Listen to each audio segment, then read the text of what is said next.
Data collection for the census continues. Soon, a census paper will be coming to you. Look out for them and let them know. You, farmers, this one's for you. Expand your current operation. Your months to pay. Farmers must be ready.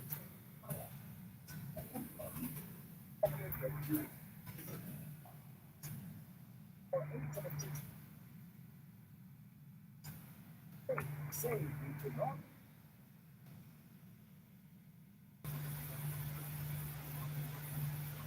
Dr. Jackie Families on call this and every Wednesday evening at 8 with Powering Your Health. Powering Your Health is 4106 FM's flagship program dedicated to health and wellness. Your one-stop list to power our healthy lifestyle. How can we help you to power your health? You can use this show anytime by calling 876-924-1125 or by sending a text or WhatsApp message to 876-279-8598. Brought to you by Benson Pharmacy and Remington Dental. That's Powering Your Health. Powerful health and wellness discussion and interaction. This every Wednesday at 8 p.m. Only on Power 106 FM.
We started out this afternoon with a Persian apothegm. He who knows not and knows not that he knows not is a fool. He who knows not and knows that he knows not is a student. Teach him. He who knows and knows not that he knows is asleep. Wake him. He who knows and knows that he knows is a wise man. Follow him.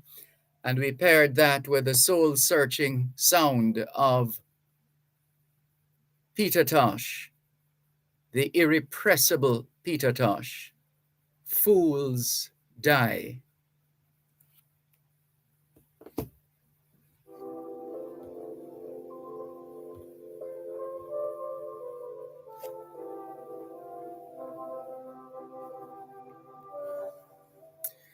It's the International Decade of Healthy Aging, the International Decade of Ecosystem Restoration, the International Decade of Ocean Science for Sustainable Development, the Decade of Action for Road Safety, and the UN International Decade of Indigenous Languages. It's the first day of the third month of 2023, the International Year of Millets, A millet is a cereal grown in warm countries and regions with poor soils, bearing a large crop of small seeds, which are chiefly used to make flour.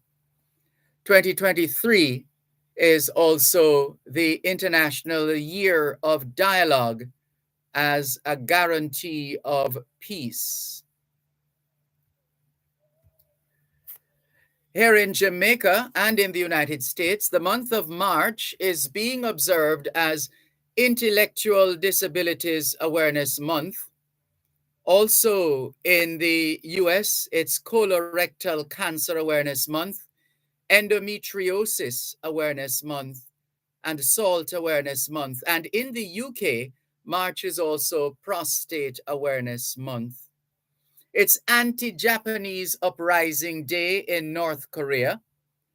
Baba Marta Grandma March Day is being celebrated in Bulgaria. It's Heroes Day in Paraguay, Independence Movement Day in South Korea. The Swiss are marking l'instauration de la République, establishment of or Independence Day. L'instauration de la République, establishment or Independence Day, being observed in Switzerland. It's Memorial Day in the Marshall Islands, where they're also marking Nuclear Victims Remembrance Day. Today is also International Women of Color Day. It's National Independence Day in Bosnia-Herzegovina, Yap Day in Micronesia, Labor Day in Western Australia, National Pig Day in the USA. International Day of the Seal is also being observed today. Romanians are celebrating Martizor, and Christians around the world are commemorating Dith Guldewi Sant Hapis, St. David's Day.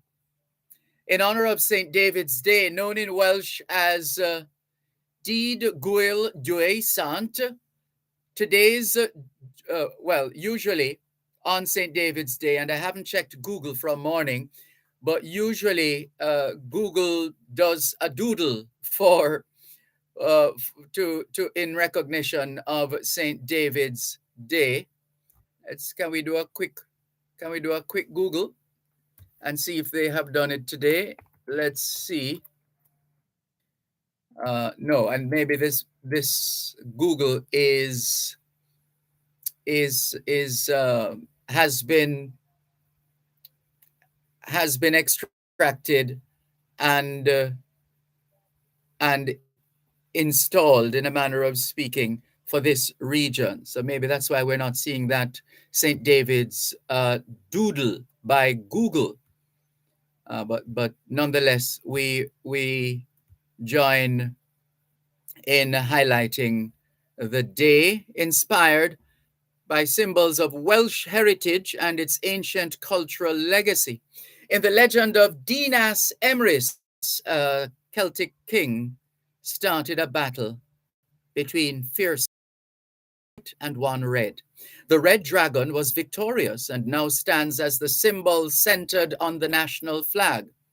Other symbols of this day are the leek, L-E-E-K, and the daffodil, which some Cymru Welsh people wear to celebrate the day. Dydd Gwyl Dwy Sant Hapus, Happy St. David's Day.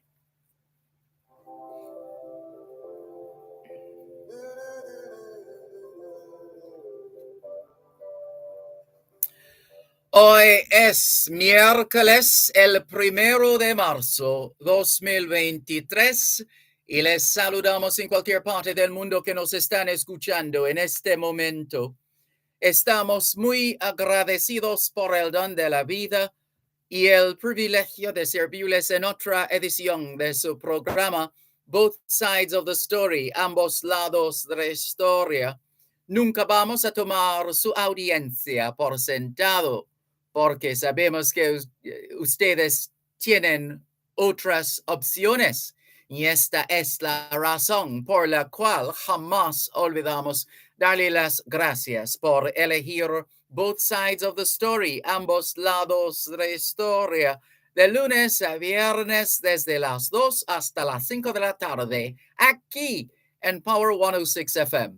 La misión continúa para educar, capacitar, iluminar y estimular el espíritu empresarial. Bienvenidos.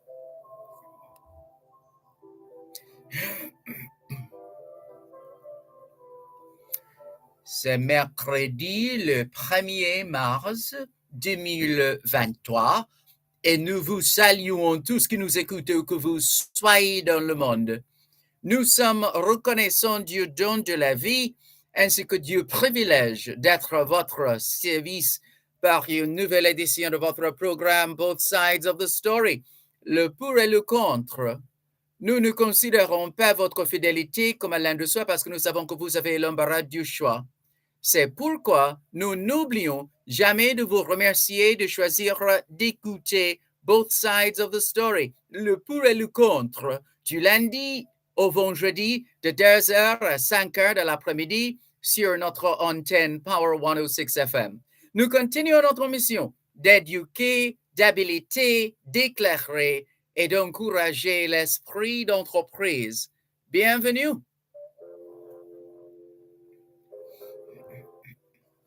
All we're saying is it's Wednesday, the 1st of March, 2023, and we greet you well, wherever in the world you are listening to us right now. We remain eternally grateful for the gift of life and the privilege to serve you on yet another edition of your program, Both Sides of the Story. We don't ever take your listenership for granted because we know you have choices. And that's why we never ever forget to remember to say thanks for choosing to listen to Both Sides of the Story, Monday to Friday, 2 to 5, right here on Power 106 FM. The mission continues to educate, empower, enlighten, and encourage entrepreneurship. Welcome.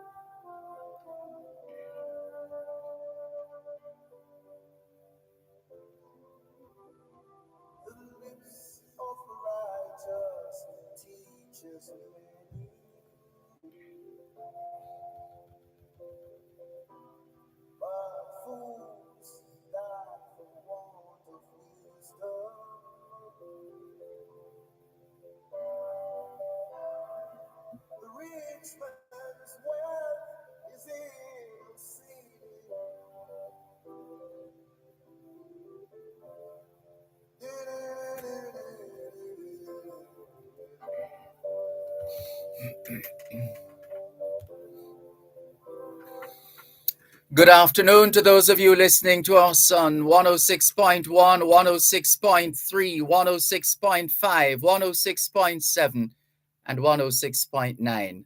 From Morant Point to Negril Point, from the Goat Islands to Galena Point, this is Power 106 FM, serving Jamaica and the diaspora. Hello to those tuned in via the Power 106 FM app, which you have downloaded from the App Store or the Google Play Store, depending on the nature of your device.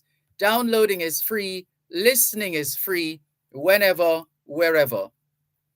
We acknowledge those who have dialed a number to listen to Power 106 FM from the United States and the United Kingdom. Those in the US who wish to dial a number to listen to Power 106 FM can call 631-359-8281, 631-359-8281. If you're in the United Kingdom and you wish to dial a number to listen to Power 106 FM, your number is 0330-606-0953, 0330-606-0953. We're streaming live video on the Dervan Malcolm Facebook page. If you're not there yet, log on to Facebook. In the search box atop the page, type DERVAN MALCOLM, and you too will be able to not just hear but see what's happening in the studios of Power 106 FM. If you don't have a Facebook account, there's always YouTube. All you need is a smart device like a smartphone, tablet, computer, laptop, desktop, any one of those. then you're going to need internet connection and, more importantly, internet connectivity. One sure way to test for connectivity is by, well, let's tell you more after the break.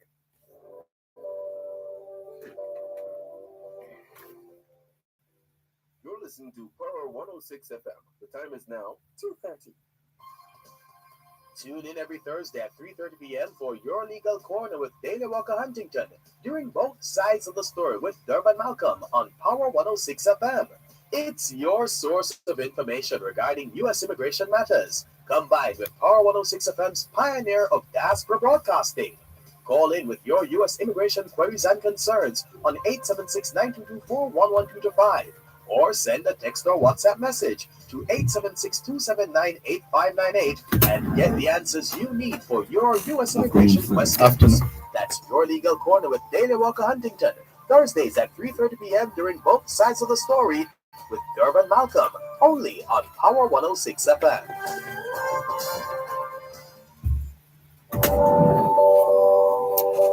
We were saying one sure way to test for connectivity is by opening a browser like Google Chrome, for example. And if you're able to browse, then more power to you. You're good to go. If not, then you might need to get some help with that system or that device of yours. In the meantime, we remind you that the lines are open. Those who have issues, concerns, suggestions, criticisms, ideas, whatever is on your mind, please feel free to call. The numbers are 876-922-4112 to 5. 876-922-4112 to 5. The text line is the same as the WhatsApp number, which means you can not only send us your text messages, your WhatsApp messages, your voice notes, but you can call us on WhatsApp as well. That number is 876-365-3346. 876-365-3346. We're streaming live video on the Dervan Malcolm Facebook page. And we once again encourage you to log on to Facebook. In the search box atop the page, type DERVAN MALCOLM. And you too will be able to not just hear, but see what's happening in the studios of Power 106 FM, as we said before we went to the break. And we also want to encourage you to send us your text messages and your WhatsApp messages, as well as your voice notes. That number 876-365-3346. 876-365-3346. Driver in America has sent us a message. Let's see what's the essence of this message from Driver. Women's History Month. Yes, didn't we list that as one of the, let me see here. Didn't we list that as one of the observances? I'm sure we did. Let's go up the line here and see what we said. The month, with respect to the month of March. March is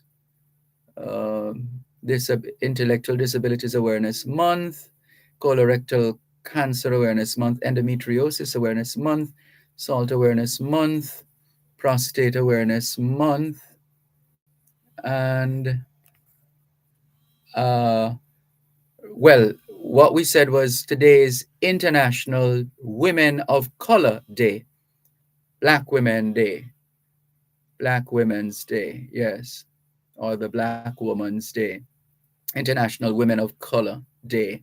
That much we know. We did mention, right, but Driver in America is telling us that it's Women's History Month. And if you could just confirm, Driver, is this only in the United States of America? Let's see what we have here about Women's History Month. Women's History Month had its origins as a national celebration in 1981. So this is in the United States. Had its origins as a national celebration in 1981 when Congress passed PBL 9728, which authorized and requested the president to proclaim the week beginning March 7, 1982, as Women's History Week.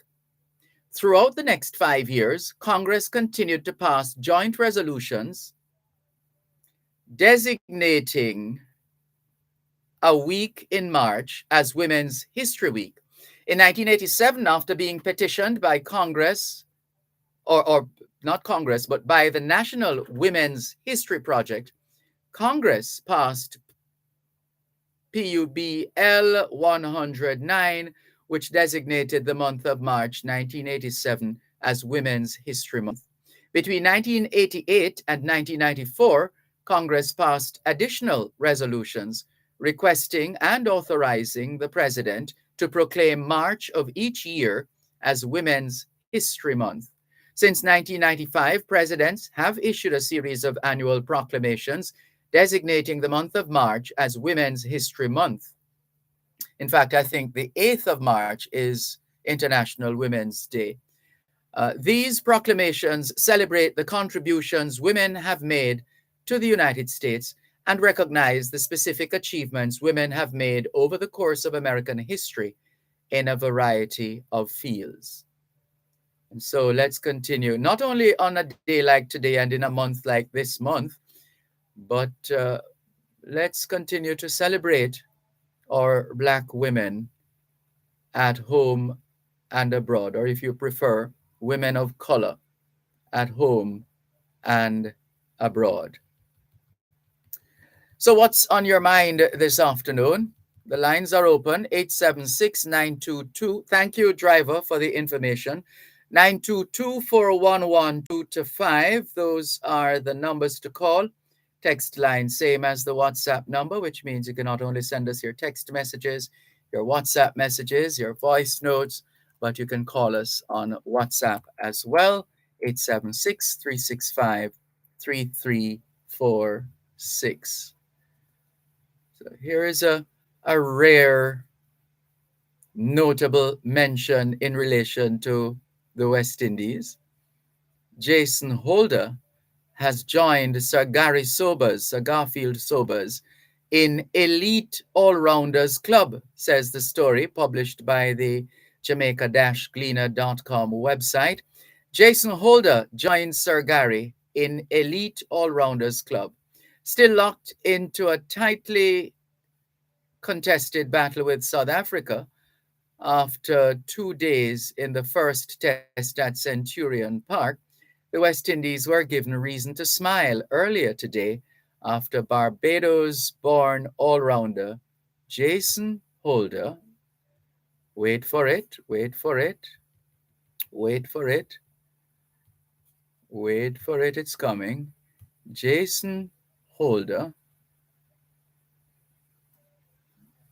became only the second West Indian all-rounder and the first since Sir Garfield Sobers to pick up 150 wickets while gathering 2,005 runs. The 31-year-old Holder, who is listed on the ICC's Test All-Rounders list, said he's still enjoying, hungry for more success. We wish him all the very best. Well done, Jason Holder. When our team, as in the West Indies, when the players on the West Indies team don't do too well, we give them a lot of flack, and some argue that they deserve that kind of flack when they fail to live up to expectations and to measure up to the high standards of international cricket. But when they manage to eke out an achievement of this nature, we should celebrate them as well. Encouragement sweetens labor, as my late mother would say. So let's encourage them, no matter how small the victory. And it doesn't necessarily mean winning a match, but you get the point. No matter how small, it does help to encourage these athletes, these cricketers. So that's a bit of news there, sports news. Thank you very much for that, Gleena. Sean Chambers is greeting us. Good afternoon, Sean. Happy new month to you too. Charles James says, Dervan, the Power 106 app still doesn't play. All you get is buffering. Why don't you check it out? Well, let's take a picture of it right now. Let's go to the WhatsApp group, the radio and television transmission WhatsApp group. Let's bring that up right now. And we're going to take a picture of the message which has come in on YouTube. And we're going to upload that picture to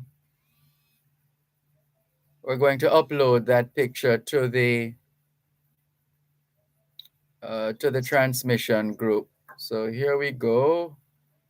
Photo selected. Flip this camera around to the screen and train it on the message. And we hope our colleagues, our co-workers in that group will get the message. Hope they can actually read it. Let's see. Yeah, they should be able to read that.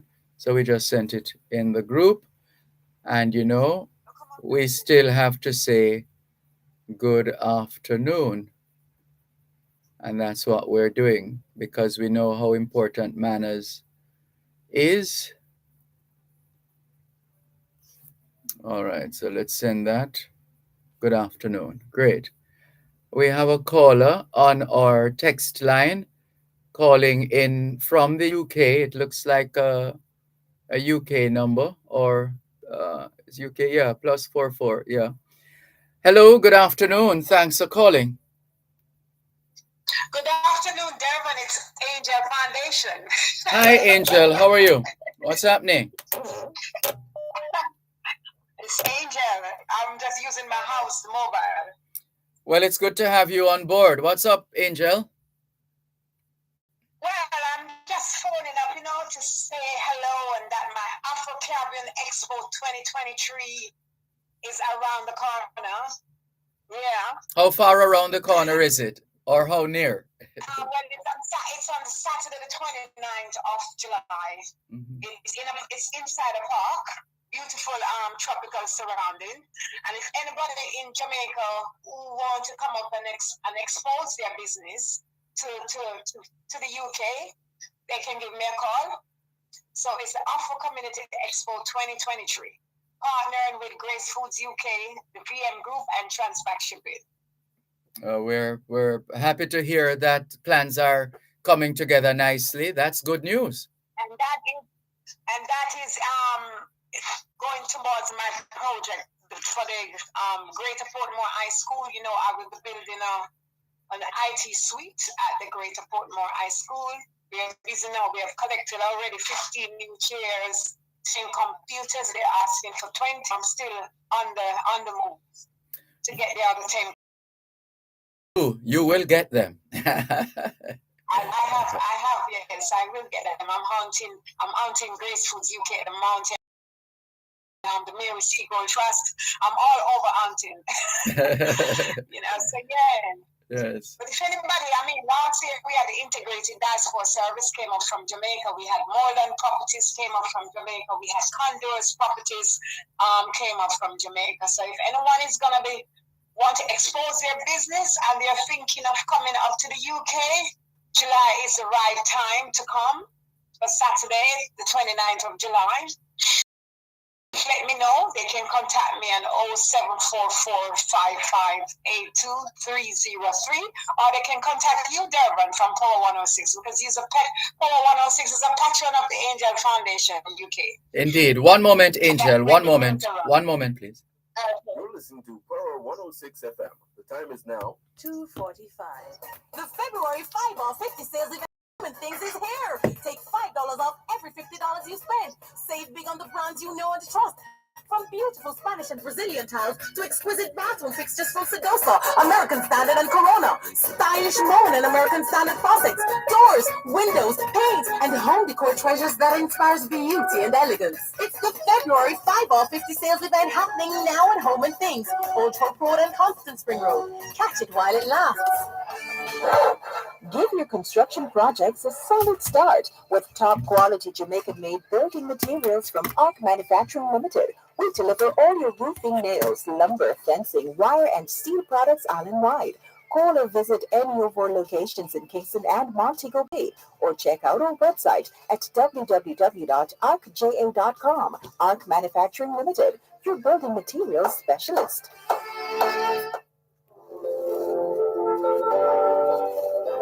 Well, what a pleasant surprise this afternoon. The founder of the Angel Foundation UKJA, Angelia Christian, listening in and dialing in and giving us a heads up on her event happening on the 29th of July, right, Angel? Yes, right. Yeah, it's a 12 hours long day. So we're going to be opening the gate for the public at 9 o'clock, and we finish around 9 o'clock. And we've got Father Mighty from Vibes FM supporting. We even got blogger Rafa Copper coming down to support. We'll be having the local mayors, the Jamaica Eye Commissioner team will be there. You know, always anyone listening want any support or anything, they can come down and see the Jamaica Eye Commissioner team. We expect the Diaspora Integrated Service also to come up from Jamaica again. And yeah, and as I said, last year was very successful, and I'm hoping that, I already have over 15 Caribbean stand, plus my partners. So yeah, I'm looking forward to it. It's in the park, the sun's supposed to be very hot. So it's a complete different scenery from being inside all. So I'm looking forward to it. Absolutely. And I hope, Dervan, you can come. I'm trying to see if I can get Dervan Malcolm up here, because since COVID, you haven't been. Yes, indeed. Well, we'll see. We'll see what is possible. Yeah. So, yeah. And if the Jamaica School, Free Primary School is listening, the principal, Mount Pleasant, Bensington Primary School, Unity, Stone Newton, to all the principals, and if the principal of Greater Portmore, I want to have him on the program, Dervan, if you can tell me when, to talk about the Greater Portmore High School. I've been there, I've met him, and yeah. Well, you have my numbers. You can always message me off air, and we can discuss that. Okay, thank you, Dervan. And thanks for listening out for me. Thank you. Sure, no problem. Thanks for the call. Take care. Okay, then. Thank you. Bye-bye. Yeah, bye. Bye. That's Angelia Christian, the founder of the Angel Foundation UKJA. Her organization has done and continues to do outstanding work in service to Jamaicans right here on the Rock. She has donated a couple of ambulances. She has donated a mobile medical dental unit, which apparently our health ministry, or the people in the health ministry here in Jamaica, couldn't manage. So they passed on that one, and it went to our brothers and sisters in, where did it go? Well, for sure, on the continent of Africa. I'm trying to remember where exactly it went. Angel could remind us of that. But that's another example of the work that is being done, still being done by the Angel Foundation UKJA. And she continues to build from scratch or rehabilitate rooms within a school and transform these rooms into information technology IT suites. And that project continues. So well done, Angelia Christian, founder of the Angel Foundation. Let's clear some more messages.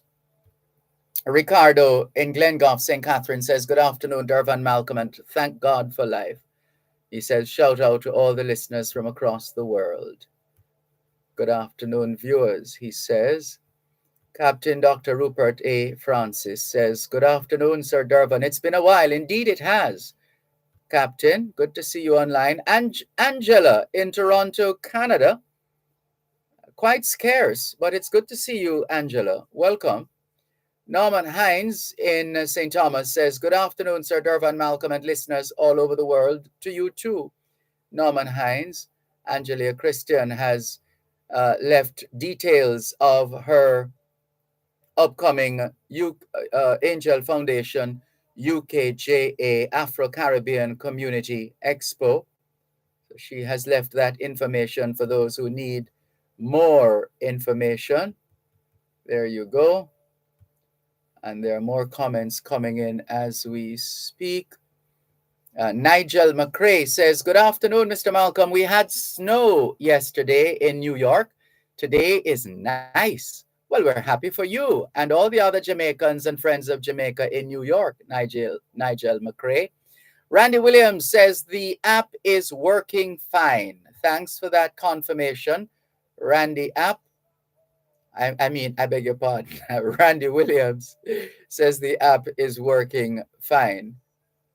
And Angelia Christian in the UK confirms that mobile dental medical suite uh, was gifted to Nigeria, Anambra State in Nigeria. Anambra State in Nigeria. And then there's, of course, the mobile blood unit. That's another donation from the Angel Foundation UKJA. That has now been fixed or stationary at the Cornwall Regional Hospital, the mobile blood unit. So that's just a taste of some of the work done and still being done by the Angel Foundation UKJA. Also messaging us, let's see. Asha Ash is in London, England. She says, hi, good afternoon, Mr. Dervan. Just tuning in from London, England. Have a nice day. Same to you, Asha Ash. Charles James is having a good laugh. All right. At somebody's expense. Thank you for your message, Charles James. Let's clear these text and WhatsApp messages now. We usually try to do them in date order to be fair, because we always want to be fair. So let's just go down the line, see if we can ensure that we are getting them in date order. So for example, oops, there are some others. Okay, I think we cleared all of these coming up the line. Salah had sent a message to say, I'll understand Crocs. No, I joined with him. They're alleging that there are corrupt people in the PNP who want to lead. Well, the party is made up of people, isn't it?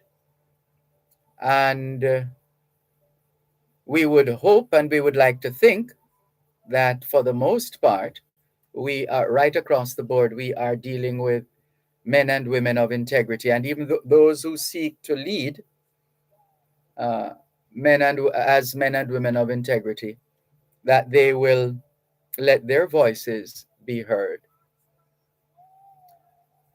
Let's see. Orlando Dillon has found an old video of me and oh goodness, my good friend here. Haven't seen him or heard from him in a while. But anyway, Orlando Dillon has shared that interview. Thank you very much, Orlando Dillon. These messages are definitely for Althea Mackenzie, and so we're going to send them to the Power 106. No, let's send them directly to Althea. Let's send them to Althea's WhatsApp so she can deal with those matters. She reigns supreme when it comes on to these critical matters of agricultural, food security, and related areas. Critical, critical, critical. Here's what is this now? Somebody lying on the ground, a video.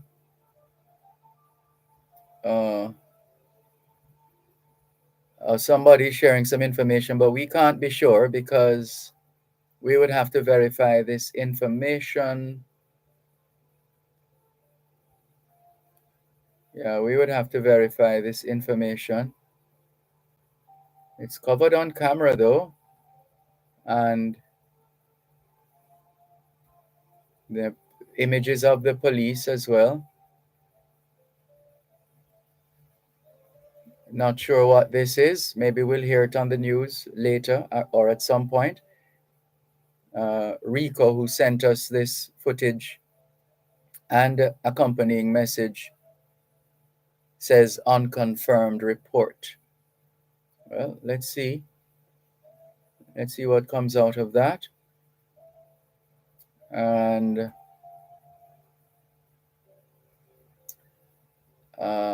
hello to Mrs. Eileen Davis Watson and the team, the entire family at Black River High School, continuing to play their part in nurturing and developing our children.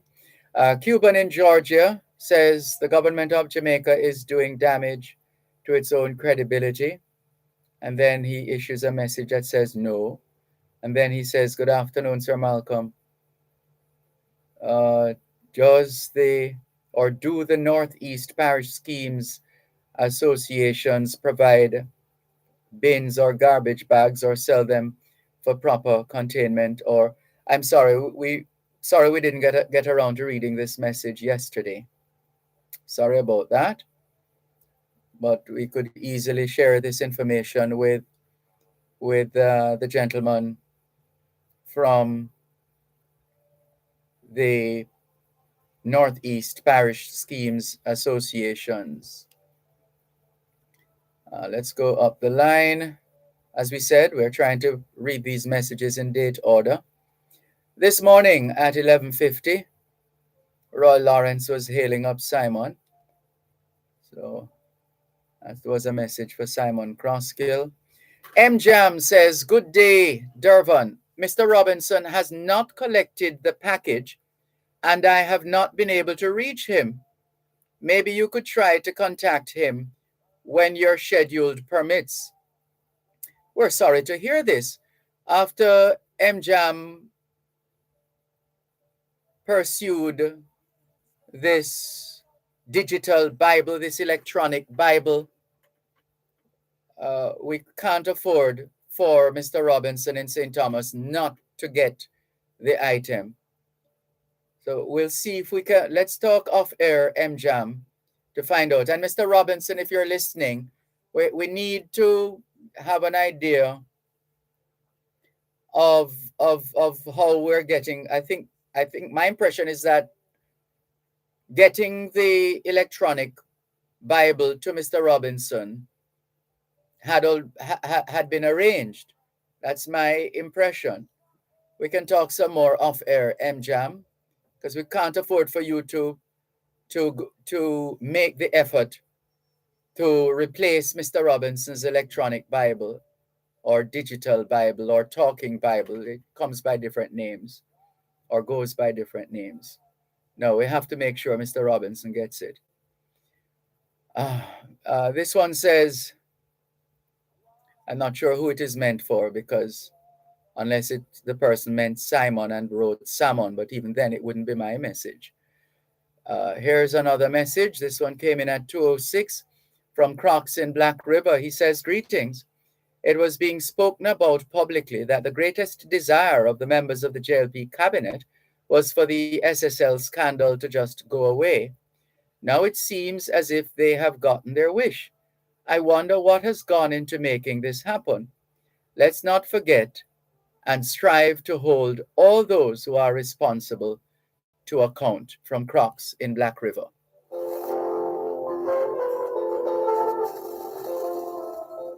Contractors, developers, and small builders. Contact Coast to Coast Group of Companies for high-quality concrete products. The time by Coast to Coast Group of Companies is 3 o'clock.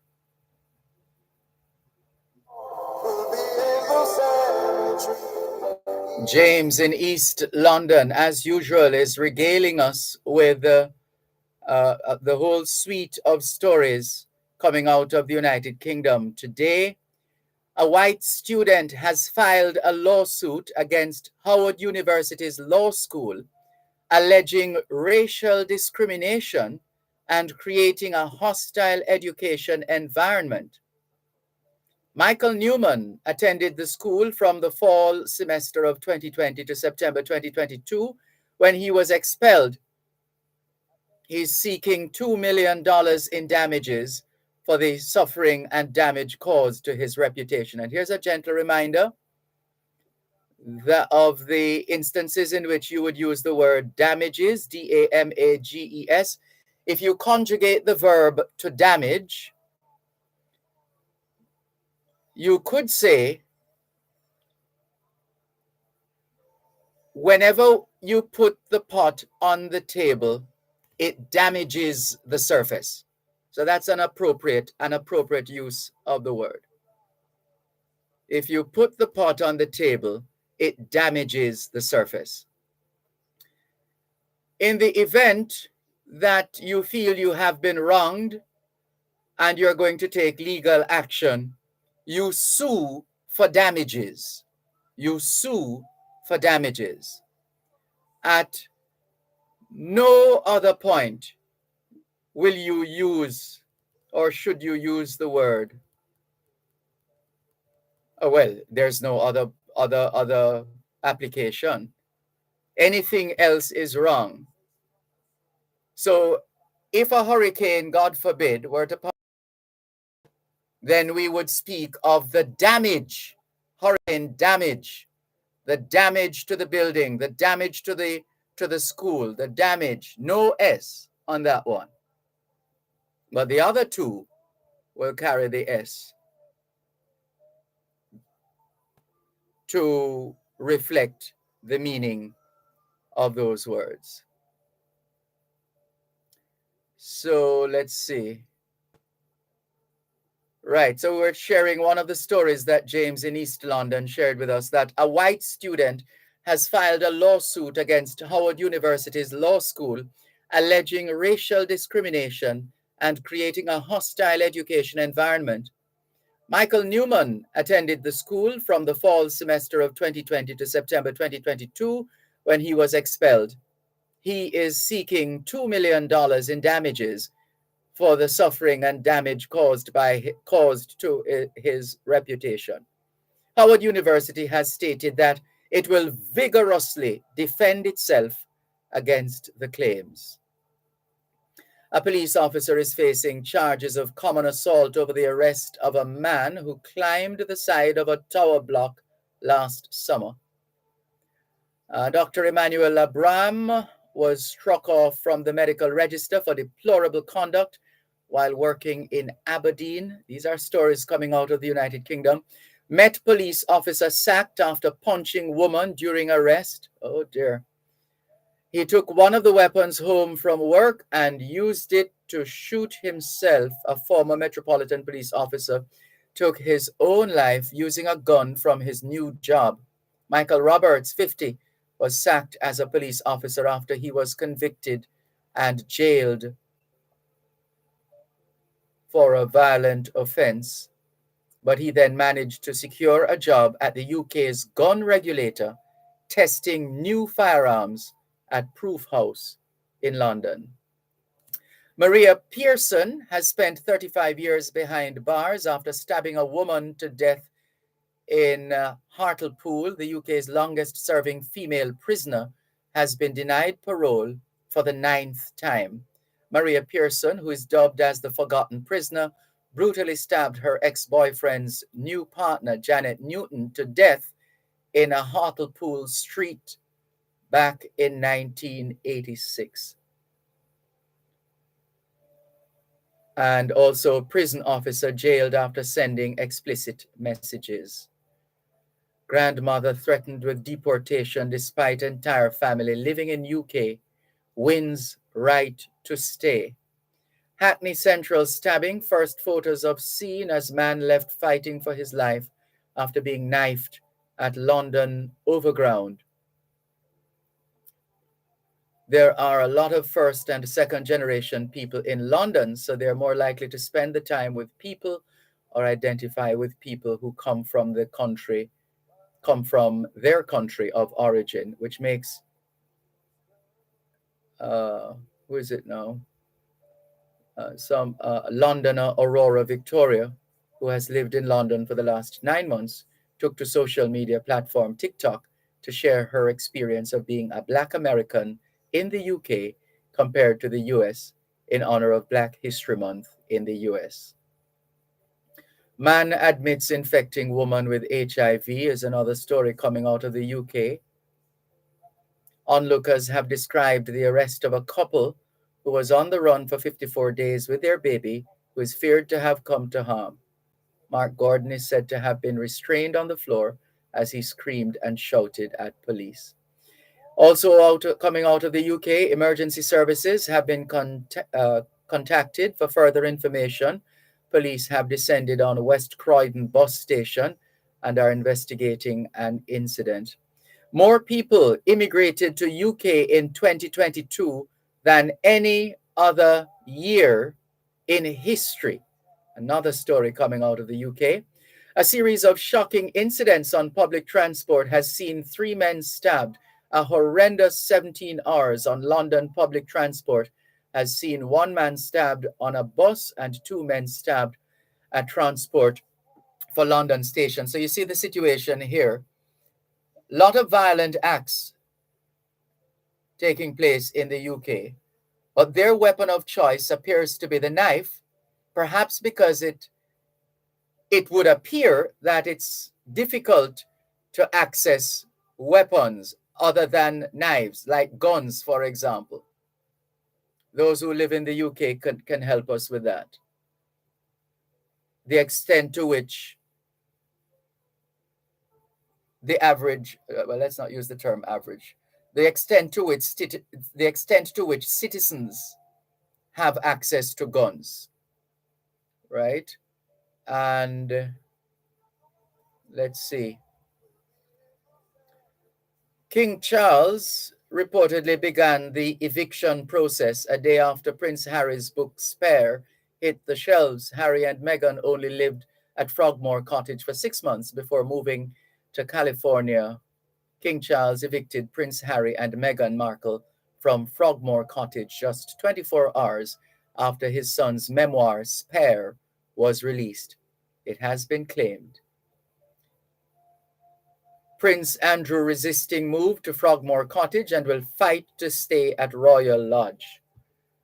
A royal battle, another one. So many more stories, so many more messages to read. Let's go to the phone lines. 876-922-4112-5. Good afternoon. Thanks for calling. Good afternoon, Mr. Malcolm. Good afternoon. Robinson here from Bulbe. Yes, Mr. Robinson. Happy to hear from you. What's the story? You haven't been... Yes. You got the Bible? I heard he told me, he called me and let me know that was at the mailbox in New Kingston. He gave me the address. But then... Well, who is supposed to pick it up? Well, I called one of the time I was trying to see if we could have reached a power 106. That is what I said, I would take it from there. So what, you haven't found anybody trustworthy enough who can help you to That's what I'm saying, because So where is it? Church. Where is it? No, you said New Kingston? Yes, New Kingston. But what happened is that one of my church brothers, they were trying, because they set up a new email account from here. At Harborview say if you could have get it to reach at Harborview. No, but why Right? would it? What's the significance of the email there? What there's a package with an electronic Bible that needs to get to you. And I called the customer care service. The number, he gave me a number and I called it. Uh-huh. And I called it and I asked them certain questions. They said I have to pay a fee and all them. You know? Well, that wouldn't be a problem. I'm sure there are those of us who would be prepared to help to pay the fee to clear the Bible to get it to you. But and they asked me if I have an account there, and I told them no, I never have an account at the time. And that shouldn't be problematic either. If the item was shipped there, I tell you what, we'll have to talk with the gentleman who was kind enough to purchase the electronic Bible, the talking Bible, the e-Bible.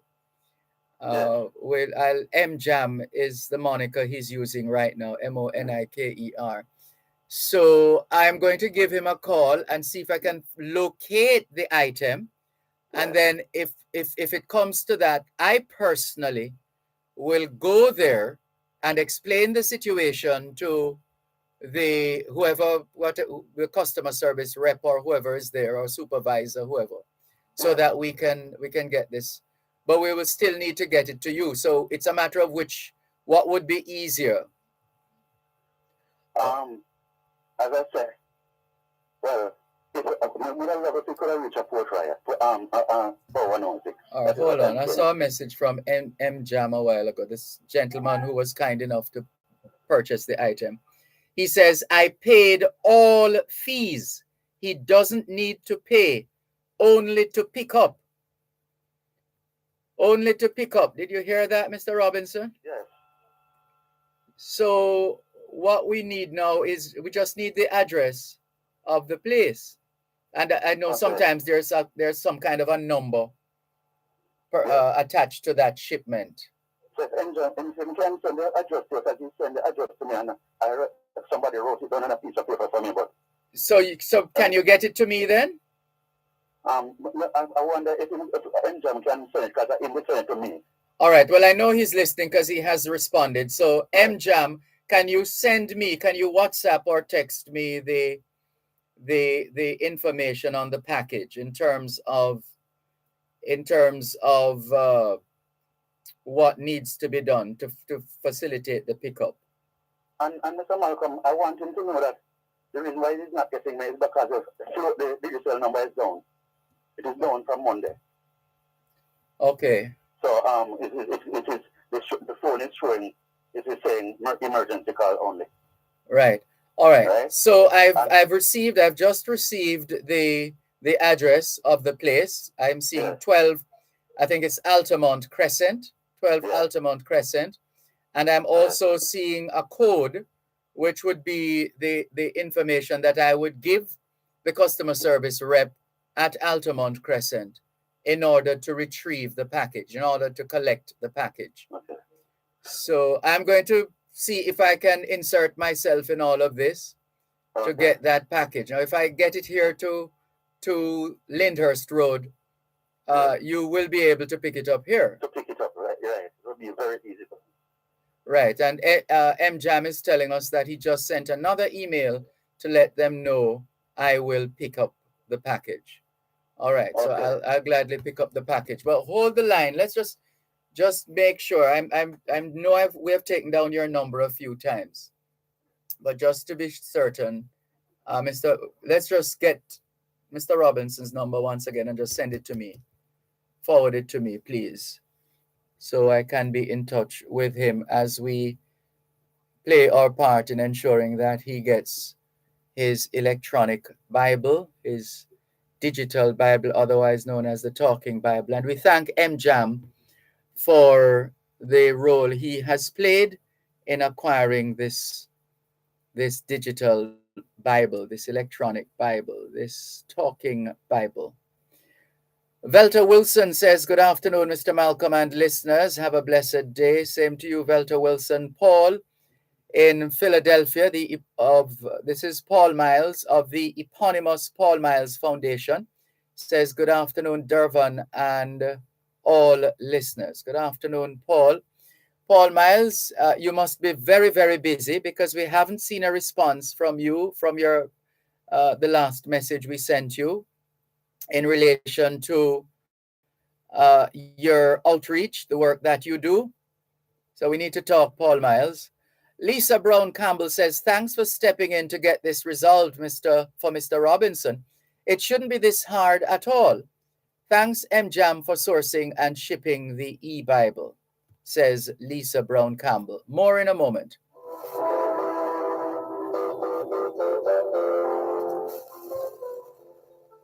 You're listening to Power 106 FM. The time is now 3:15.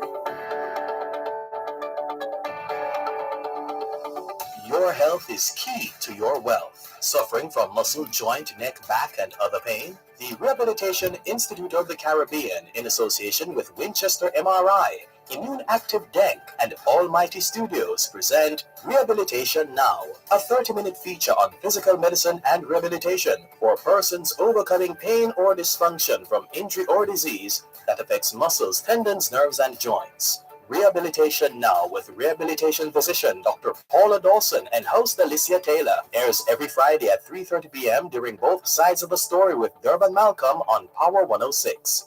Free your body from aches and pain with Rehabilitation Now, right here on Power 106 FM.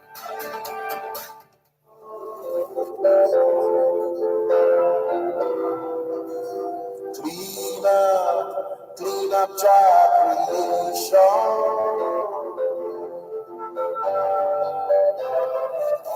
Thanks a lot for staying with us here on your program, Both Sides of the Story, Power 106 FM. I'm Dervan Malcolm, taking your calls on 876-922-4112-5, 876-922-4112-5, the text line, same as the WhatsApp number, which means you can not only send us your text messages, your WhatsApp messages, your voice notes, but you can call us on WhatsApp as well. That number is 876-365-3346, 876-365-3346. Good afternoon. Thanks for calling. Mr. Malcolm. Hey, Richard. What your full senior yesterday, man? Let me tell you, man, the donuts disappeared in no time. In no time. Because I felt bad. I would have felt bad just standing there and eating them by myself. so I started off with one, and then I offered one person, and then another person, but I managed to get two of them. Okay, that's very good. They're very tasty, very tasty. Thank you. Yes. And I'm making two. Sorry, say that again. You're making Tutti Frutti cupcakes. Tutti Frutti cupcakes. All Yes. right. So hold on. You do you have a storefront, or are you operating from home? Yeah, I'm working for a company in Ottawa, but we have a storefront. Oh, very nice. I wanted to give you the parbola that we have, the holy bola, but the oval give you some trouble, and I want specific woman can make it. Oh no, I haven't had a holy bulla in a while. They're usually from Portland, no? I think. Yes, but we do our own, and ours a little bit bigger and much tastier. Well, I'm sure after tasting the donuts that you brought yesterday, I'm sure yours would be tastier. Yes, because I'm a perfectionist, you know. I can hear that. I hear that coming through ever so often. Because I used to work at the Jamaica thing, and my boss, Mr. Liam Meredith, he was a perfectionist. Oh, Mr. Meredith. I remember Mr. Meredith. Yes. All right. But it's very good to see it. I saw you on TV all before, you know. Yes. And when you were doing the debate, Yeah. you were the chairperson for the debate. Yes. Political debate, yeah. Right. But so one of the things I want to debate is about our science and global warming or climate change with our farmers. What can they do to help the farmers to have short-term crops that can withstand heat, which can stand the drought? Well, this is why we need a Dr. T.P. Leckie Center of Excellence, or Dr. T.P. Leckie Research Institute, because that's where we need to be. That will mean that we always have a team of scientists on the job, identifying issues, potential disasters, potential. You're onto something, but it's something we have said on this program before, especially when we broadcast from Case and we talk about the great Dr. T.P. Lecky, Thomas P. Lecky, that we need the T.P. Lecky uh, Institute of Research and Development or something along those lines. You are perfectly correct. We really should have a team of scientists constantly working. Yes, because we've been having drought from everything. It's nothing new, and we're not solving the problem. So we always, when it comes down to here, we talk about how to harvest water. But what are we doing to move away from that issue? Because that serious, that is a serious issue. Let's look at something different. Yeah, unfortunately, once the water comes back, that's it. We forget about any climate change, any conservation or whatever. Yeah, most Because one of the unfortunate. things I recommend to the Water Commission, I would like to see them develop a system with the hotel, and if the government can use some incentive, when they use the grey water for lawn purposes, you know. Yeah, I don't think we enough of us as householders or business people are keen on converting what some people would regard as wastewater, but in this instance, gray water that can go towards watering crops, plants, etc. And washing the car, you know. Yeah, and also I don't think we are ready for a situation where our wastewater, so to speak, in terms of gray water and similarly uh, uh, similarly, let's just use polluted for the time being, not the appropriate word right now, polluted water, converting that water now into regular drinking water. That is what is being done all over the world now. But even the cruise ship is doing it, because I was on a cruise ship for a while and I've seen it. Yeah. So we need to look at that perspective, because we cannot be doing things the same way and expect different results. Yeah, so we need to go ahead. move the ball forward. Mm-hmm. Yeah. And we have a couple of agencies already that should be on board. The Water Resources Authority, the National Irrigation Commission. Of course, the National Water Commission has to be in on it as well. But yesterday, yeah. I was talking to the lady about the NSW garbage. Uh-huh. And she was talking about targeting the kids. But what we need to do, we need to have some musical cartoon which is catching. Because you will tell somebody something and you keep in mind and tomorrow you forget. But when you have a catching cartoon for the kids, it's easy and they will keep on singing along with it. Yeah, and that is quite evident when you interact with if it's a nice, catchy, you're going to have them singing it. And so we cannot look at things the same way. So we have a new ways to get attention, to attract people, and to get things. My respect, sir. And to you too. Well baked. Take care. That's Richard, who came to look for us in Ocho Rios yesterday at the Total Energies Ocho Rios service station, part of the RGR Gleaner Communications Group Cross Country. Janelle was also there. Janelle, who won the prize from Sandals. Oh my goodness. That's a very special prize. And I suspect she'll be going with her mom to Sandals. That's Sandals South Coast. Yes. Yeah, we saw her yesterday. And who else? We saw, what's his name now, from Atlas? Atlas Ocho Rios. He came by as well. We have his name here somewhere. But it was good to put a face to the voice, because he would usually call us Rohan Johnson of Atlas Security in Ocho Rios, St. Anne. He came by And there were a couple of people, well, more than a couple, who didn't want to be mic'd. They didn't want to be on air, but just came to see maybe what I look like close up. I don't know. I don't know. And Janelle says, "Hi, Dervan. What's the name of Richard's pastry shop?" Looks like Janelle is going to get some donuts or maybe some holy bullets. And this is the same Janelle whose name I just called. Right, who's going to Sandals South Coast thanks to that prize she won recently on this program. Andrew McPherson says, "Good afternoon, Sir Malcolm. Happy new month to you and the staff. Same to you, Andrew McPherson. Peace and love to you too. All the best."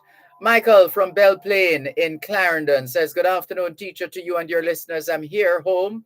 Uh, I met, frustrated. I met in an accident. Oh no, on Wednesday, the 22nd of February. Pray for me, teacher.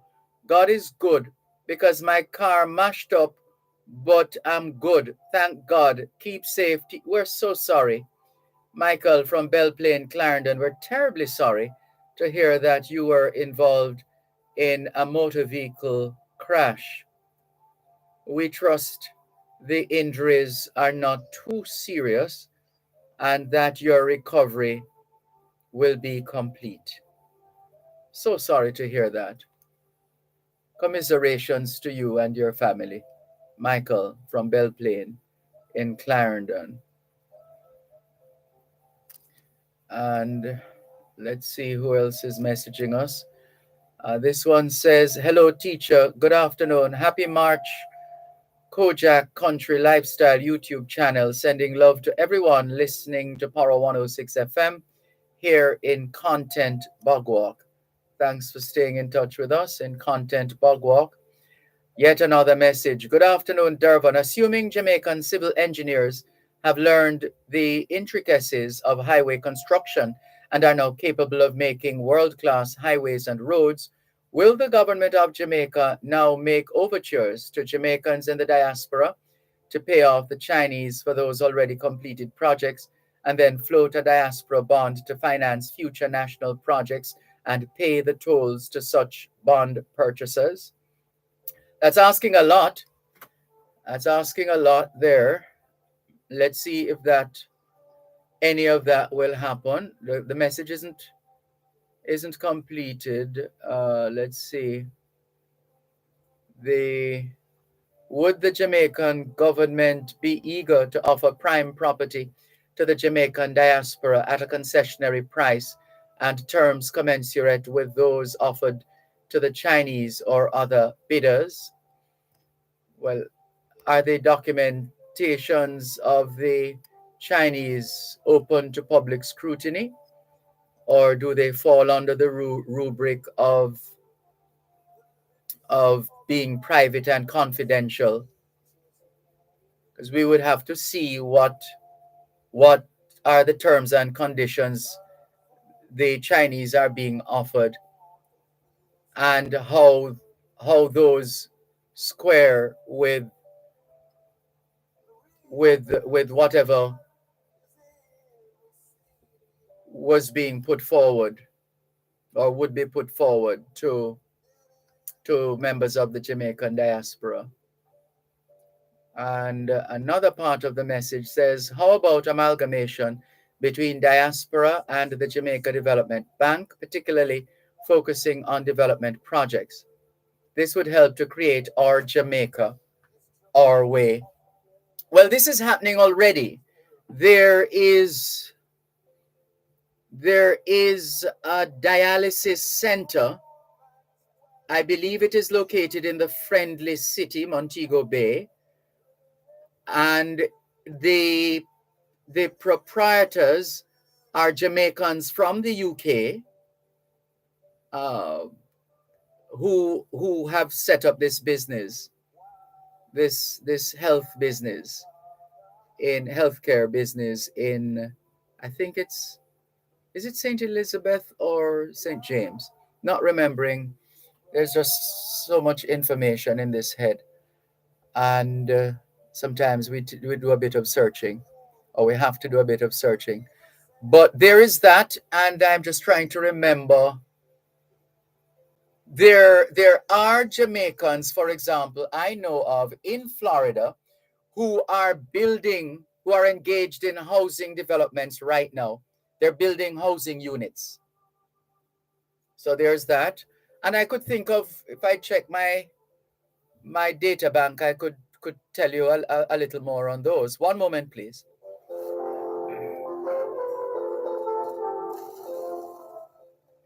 Help us protect Jamaica's borders. Tell us about any illegal guns coming through customs controlled areas. Call Crime Stop at 311. The time by the Jamaica Customs Agency is 3:30.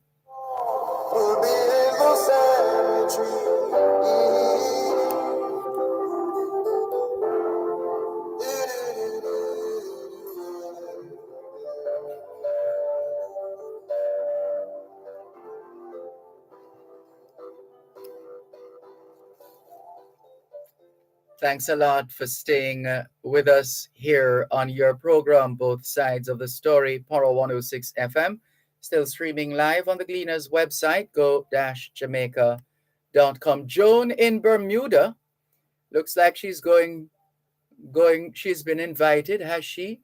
Bermuda's observances to mark the coronation of His Majesty King Charles III and Her Majesty the Queen Consort. And this is scheduled for Monday, the 8th of May, 2023, will be a public holiday to mark the coronation of His Majesty King Charles III. Coronation weekend will include the following observances. Saturday, the 6th of May, 2023, Coronation Day. There will be a commemorative tree planting, opening of the Coronation Garden or Botanical Gardens. Sunday, the 7th of May, 2023, 10 a.m., service of Thanksgiving at the Cathedral of the Most Holy Trinity. Monday, the 8th of May, 2023, public holiday, Children's Reading Festival, sponsored by the Ministry of Youth, Culture and Sport in partnership with the Bermuda Alumni Chapter of Delta Sigma Theta Sorority, Inc., and the Department of Libraries and Archives. So it looks like there's a bit of a buzz around the coronation of His Majesty King Charles III. And this message coming from Joan in Bermuda. And let's see now, this one. I will come back to this. James Douglas says, good afternoon, sir. My daughter did the LEGS program at the Richmond Technical School in St. Mary. She did 1 year and 6 months from 2019. Every 2 weeks, they save $2,000 for these people, and you would receive it at the end of your time. She didn't get it. I went to school more than once. First, the bursar said she didn't get anything, money for her. I went back about November of last year. Sir, still not getting anywhere. My daughter wants her money. So I'm asking if you can shed some light, sir. And the person has shared a couple of numbers with us.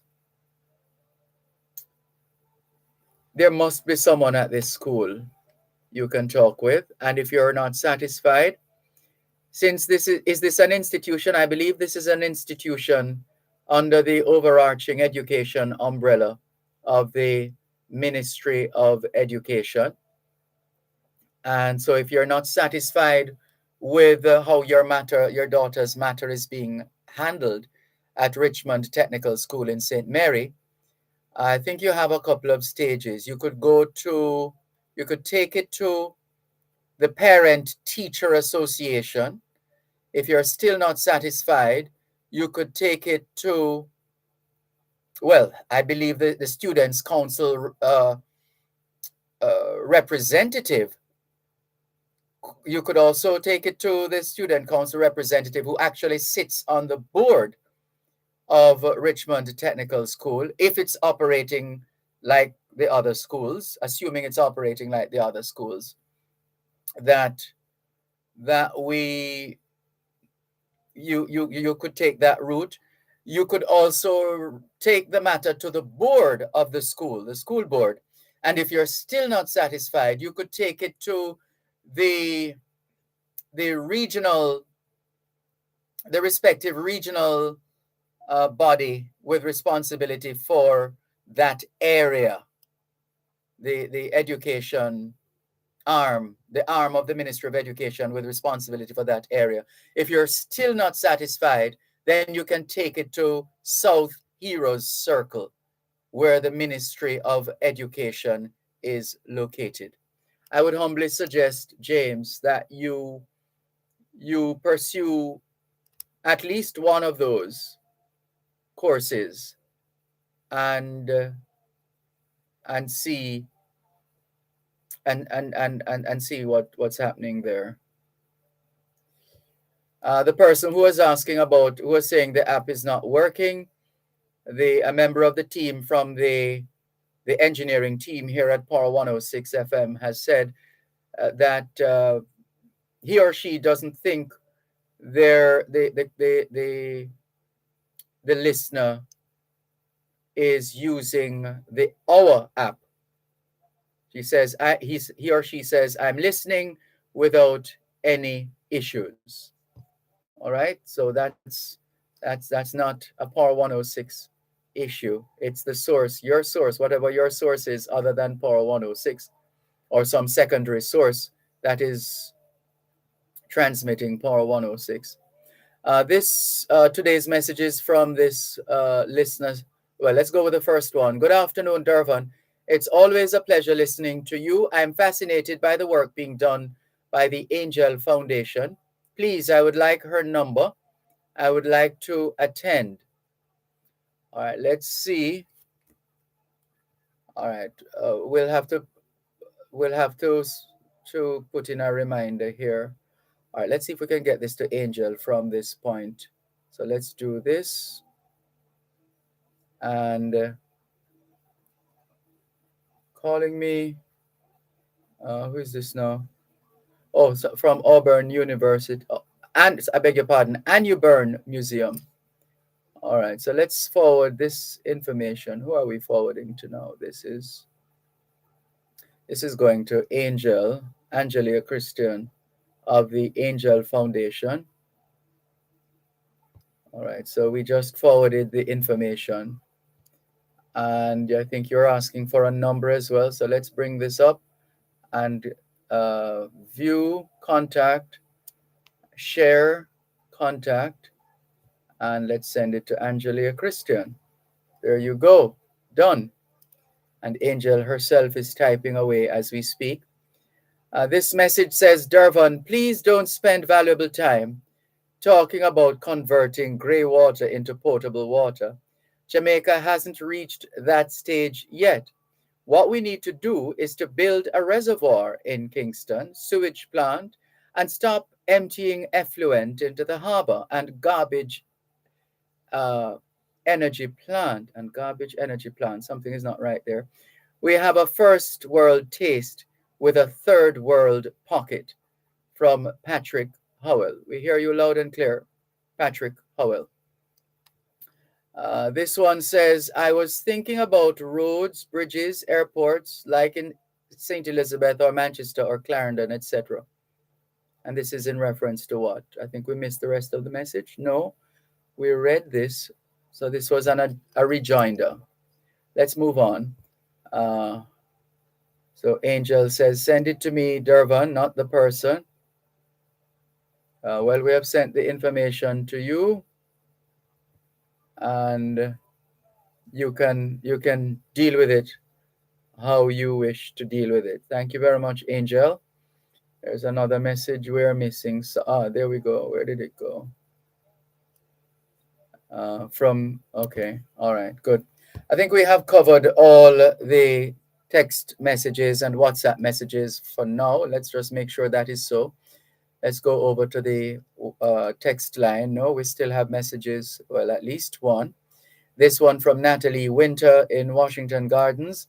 She says, "Great afternoon, Dervan. Listening from sunny weather, Washington. Enjoy your discourse on the radio. Excellent presentation and enjoy your day. Remember to take care of yourself and pleasant viewing to your 106 family members worldwide," from Natalie. Thank you, Natalie. All the best to you. Take care. And I think we have now dealt with all of those messages. Let's go back to the calls now. 876 922 4112 to 5. 876. I thought there was a call from Sean. Where did Sean go? Is, is he on the line there? Okay. Good afternoon, Sean. Thanks for calling. Go ahead, please. Good afternoon, Uncle Dervan Malcolm. How are you doing, sir? I am giving thanks for life. And you? I'm great so far. Uncle Dervan, can you guys give me a call back, please? I don't want to finish my credit. Okay, hold the line, please. Hold the line. One moment, please. And this message says, Mr. Malcolm, Annie Byrne Museum is real, and so is Annie Byrne Foundation. I took this picture only a minute ago. You need to see the museum, and this is from Ms. Nugent. All right, Ms. Nugent, we will see what is possible and when that is possible. Thank you very much for your message. And yes, we see that you have sent us the picture, which is taking a while to download. Maybe it's a video. But thanks for sharing and all the very best.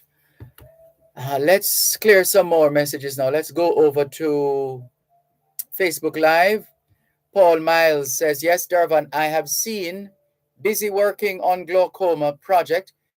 Great things happening also in the field of eye care. I will be in touch soon." We'll listen out for you and we'll look out for you.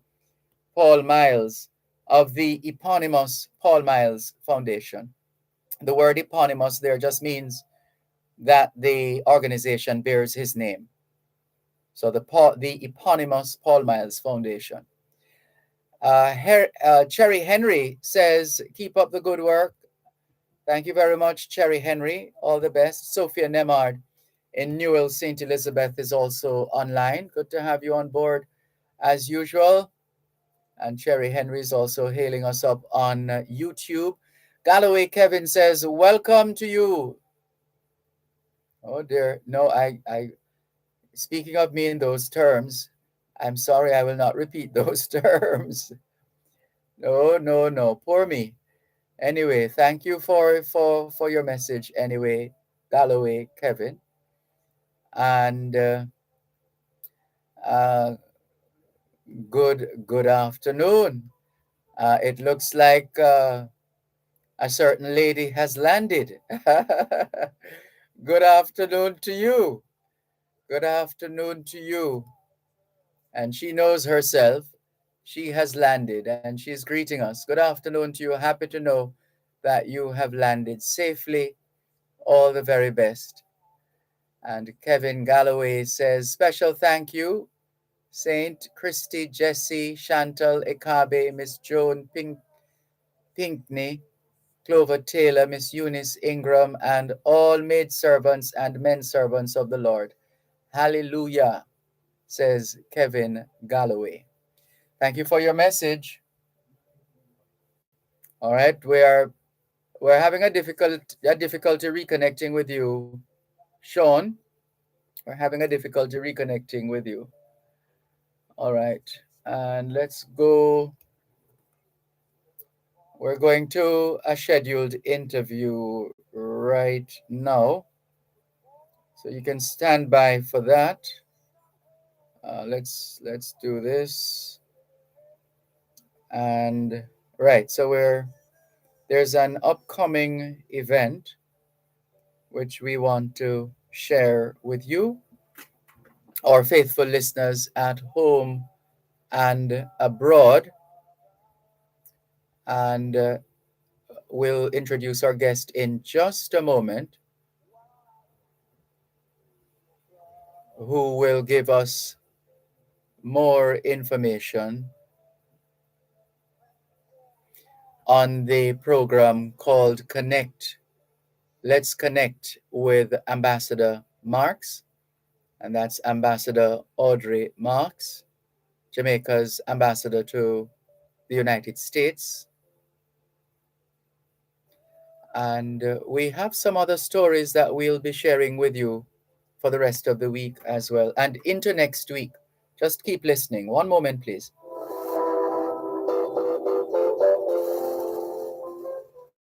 You're listening to Power 106 FM. The time is now 3:45. both sides of the story. Do you have a title for your land? Are you thinking about buying or selling land? How much is your property worth? Tune in to Both Sides of the Story with Dervan Malcolm on Power 106 FM every last Tuesday at 3:30 p.m. for The NLA and You, a program that examines the National Land Agency's role in building an efficient and transparent land titling system for Jamaicans. That's The NLA and You on Both Sides of the Story with Dervan Malcolm every last Tuesday at 3:30 p.m. The National Land Agency. One agency, one goal, committed to serve you better.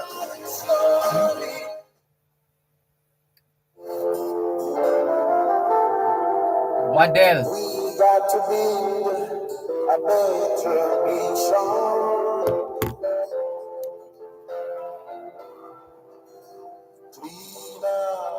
Clean up job creation. Or there will be no future for you and me.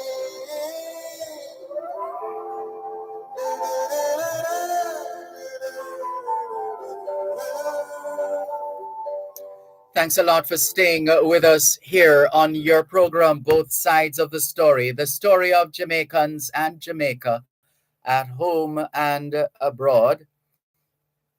Good afternoon to those of you just joining us. Thank you very much to those who have been with us from the start, and we look forward to your continued participation. At this time, we're going to say hello, good afternoon, and welcome to the Community Relations Officer at the Embassy of Jamaica in Washington, D.C., Mr. Emile Wallace Waddell. Good afternoon to you, sir. How are you? Good afternoon, Dervan. Good afternoon to all the listeners today. I'm doing well. Thank you for having me on again. How are you doing today? I am fine, thanks. Pleasure to have you on board here on both sides of the story, Power 106 FM. And we gather it's that time again for another in the series of outreach sessions involving Jamaica's ambassador to the United States, Her Excellency Ambassador Audrey Marks. And we want to help to circulate that information across Jamaica and the diaspora. And so we're happy to do it, and we thank you very much for making the time to speak with us this afternoon. So let's get no problem. Let's start at the beginning. What spawned or spurred this initiative? All right, so going back, Let's Connect, which is Ambassador's signature diaspora virtual town hall, is aimed at providing the diaspora with accurate information regarding, topical issues happening in Jamaica. So the next episode is going to be focused on Jamaica's financial sector. We've heard the diaspora and we've heard, the comments that have been coming out of some recent developments back home in Jamaica's financial industry. So that's going to be the topic of discussion for this episode. We're going to have two expert guests. We're going to have Mr. Richard Biles, the governor of the Bank of Jamaica. We're going to have Dr. Marlene Street Forrest, the managing director of the Jamaica Stock Exchange, and they will just be speaking to our diaspora, letting them know about investment opportunities currently out of the land and maintaining their confidence in our robust financial industry. And what is the format likely to be? Pretty standard, what it has always been, or is there? So, the format is going to be virtual. It is going to be on Zoom. You have a website that you can go on RSVP on. That's JamaicaConnect.org. And it's going to be tomorrow, Thursday, March 2nd at 7 p.m. US and Canada and Jamaica time. And we'll also have some entertainment, so you'll hear from the ambassador, provide an update to the diaspora about other topical issues, and we'll get into the meat of the matter. We'll have Governor Barrow speak, then we'll have Dr. Street Forest speak. We usually have a question and answer section, which is, an element that the diaspora enjoys. They get to speak to our guests as well as the ambassador, which is an opportunity that many of them would not get otherwise. So that's basically how we have the show set up for tomorrow. Yeah, this is good because there are financial journalists who are invited to press conferences put on by the Bank of Jamaica governor, for example, and the Jamaica Stock Exchange.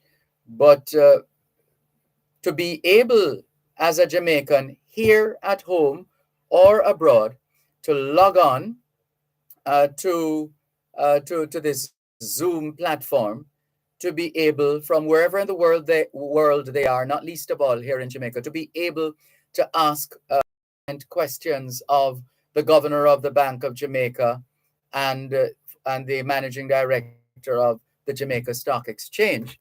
I'm going to find a way to log on so that I can. It's going to be quite. I think it's going to be quite.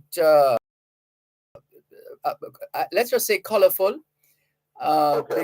because our people are naturally colorful, and are not afraid to express themselves and ask questions, and of course, all being done in a respectful manner, which is very important. Right.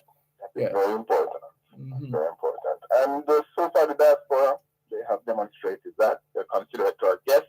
We want our guests to come back. We want our guests to, feel welcomed. So, and we'll also have our newly elected Global Jamaica Diaspora Council members online, and they'll be making a brief introduction to the diaspora members. Oh, well done again. That's very good that you have brought them in, or you will bring them in. Definitely. As to, because the members of the diaspora in general need to be familiarized with their representatives. Exactly. Yeah. All right. Sounds like you have it all worked out. How much time you have you allocated for this essentially what is a town hall? So we usually go for a little under 90 minutes, and based on the run of show that we have, we're looking like we're going to be sticking to that time, right? Right. And is there likely to be, you think, well, time is never adequate enough for us as Jamaicans to express ourselves and ask questions and interrogate panelists, etc. But have you gone out of your way to allocate a particular amount of time, a reasonable amount of time for question and answers? Yeah, Dervan. So we give about 30 minutes for question and answers. Usually, our Jamaicans, as you said, they can be colorful. So some people run on with their question, they may have follow-up questions, but 30 minutes is usually the time that we allocate. And at the end of each episode, while this may not be with the guests, we allow our audience to speak to each other, so we leave the Zoom meeting open. Oh, nice. So I hope that for this episode with the Global Diaspora Council members, they can speak within themselves and to the audience, so they can do a little bit more than introduce themselves.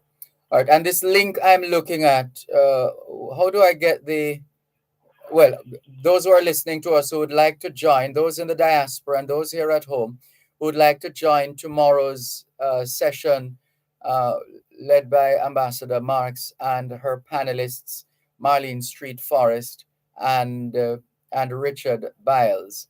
How can members of the public get the contact details? Anything in particular we need to do? All right, so we have an RSVP system. Mm-hmm. You can visit the ambassador's Facebook page, which is Ambassador Audrey Marks.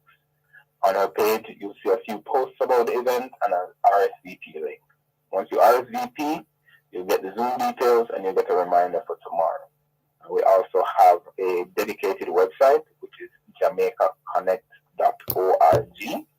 On that website, you'll see Let's Connect campaign, and you can visit the website and also RSVP there. Give me that. Give me one of those links again. Let me see if I can try it on the system here. In All order right, to so yes, you're going to go to JamaicaConnect.org. JamaicaConnect.org. Yes. When you reach that website, you'll see a black banner with white wording. Yeah. And you'll see Let's Connect campaign. Mm-hmm. When you hover over that, you'll see Connect with Ambassador Marks. Mm-hmm. When you click it, you'll see our upcoming events, Let's Connect, Jamaica Central Sector. Mm-hmm. And below that image, you'll see a red button saying RSVP. Right. Once you click that, we will just ask for your first name, last name, email address. Once you press submit, you'll get the Zoom link to your email inbox in a jiffy. All right. Well, I'm clicking RSVP now. And what else do I need to do? Add your details. Okay. So I'm putting in my name, first name, last name, and email. Okay. .com, and then I can hit submit after that. Correct. All right, hitting submit. Thank you. You're welcome, Dervan. Those are the words that pop up on the screen. An email with all the event info sent to you. And look at this. I got the email already. That's easy. Nice. Seeing you here RSVP'd. I won't give away your email address. This is good. Right. So I'm happy too that you're having this this special edition of Let's Connect with Ambassador Marks, because the issues in recent times having to do with Stocks and Securities Limited and everything that flows that has been flowing from that, it necessitates this kind of a coming together. It's like a family coming together, family at home and abroad coming together and saying, I don't understand this thing. How come this? What do you think? That kind of thing, and you get the explanation there and then, and you feel a little better in some instances, depending on the nature and extent of the responses you get, etc. So it's a key engagement that you're pursuing here, and we have no doubt it will be successful. Thank you, Dervan. Yep. I really appreciate those words. I'll be looking out for you tomorrow. We do usually have some giveaways, so I will earmark a prize for you. Oh, we have some tomorrow. All right. That sounds good. Well, thank you very much for bringing us this information, which is a reminder for those who already have this information, but for those who don't, here is a very special invitation for you to be a part of this gathering of Jamaicans at home and abroad to discuss matters pertinent to the financial sector and related entities, etc., and also opportunities to engage in conversations and discussions and engage and general well, there's a term that I could use, but I just don't want to use that one. Ronnie Thwaites used to use it every now and then, but you know how I love words. So let me back off from that one for the time being. But just to say that you get an opportunity to engage and interact, if even virtually, and it is a virtual event. And that opportunity is priceless. It helps to settle certain people's anxieties, fears, concerns, issues, etc. Once you can do that, then you give people hope. Right. Yeah. Right. We want the world to feel like they're heard. Mm-hmm. So definitely, that is the point of having the question and answer section. You can come to us, talk to us, tell you what's going on. And unfortunately, I just want to add that sometimes we don't have the time to accept all questions. Oh, yes. But if we could, we would take all of them, because we usually get complaints. But well, you just have to put that disclaimer out at the beginning so people are clear that it's not, we're going to draw a long bench, as we say in Jamaican parlance, but it's not going to be a drawn out session. Right. It's just going to be as targeted as possible so that information is had, questions are answered, and we can move the program along. So we're looking forward to it. Listeners, make a note of it. Tomorrow evening, tomorrow, Thursday, the 2nd of March at 7 o'clock, right? 7, I think you said?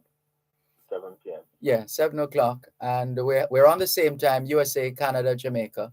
Looking forward to it. Thank you very much for the work that you continue to do, Community Relations Officer Emile Wallace Waddell at the Embassy of Jamaica in Washington, D.C.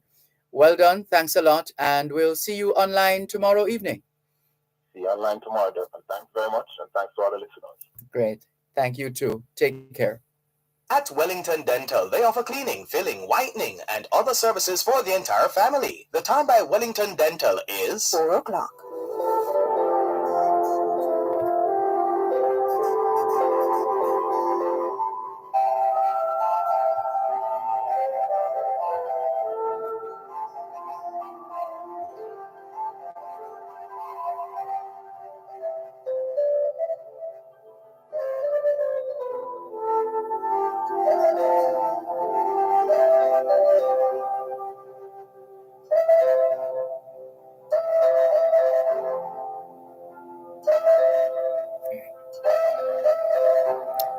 Que ahora es en español, son las 4:01. Quelle heure est-il en français? Les 4:01. 现在几点了？10:01。A minute past 4 o'clock in the afternoon here at Broadcast House, 32 Lyndhurst Road, Kingston 5, St. Andrew, Jamaica.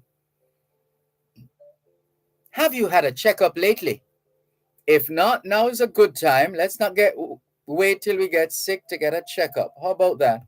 Checking in with more on your program, Both Sides of the Story, Poro 106 FM, still streaming live on the Gleaners website, go-jamaica.com. Somebody was saying, long time I don't hear you give us any history, Mr. Malcolm. Well, we try. Let's see. Let's see if we can give you a couple of notable nuggets of history. All right, let's go way back. 752 BC. Romulus, the first king of Rome, celebrated the first Roman triumph after his victory over the Canaanites on this day in 752 BC. 1457, the Unitas Fratrum is established in the village of Kunwald on the Bohemian-Moravian borderland.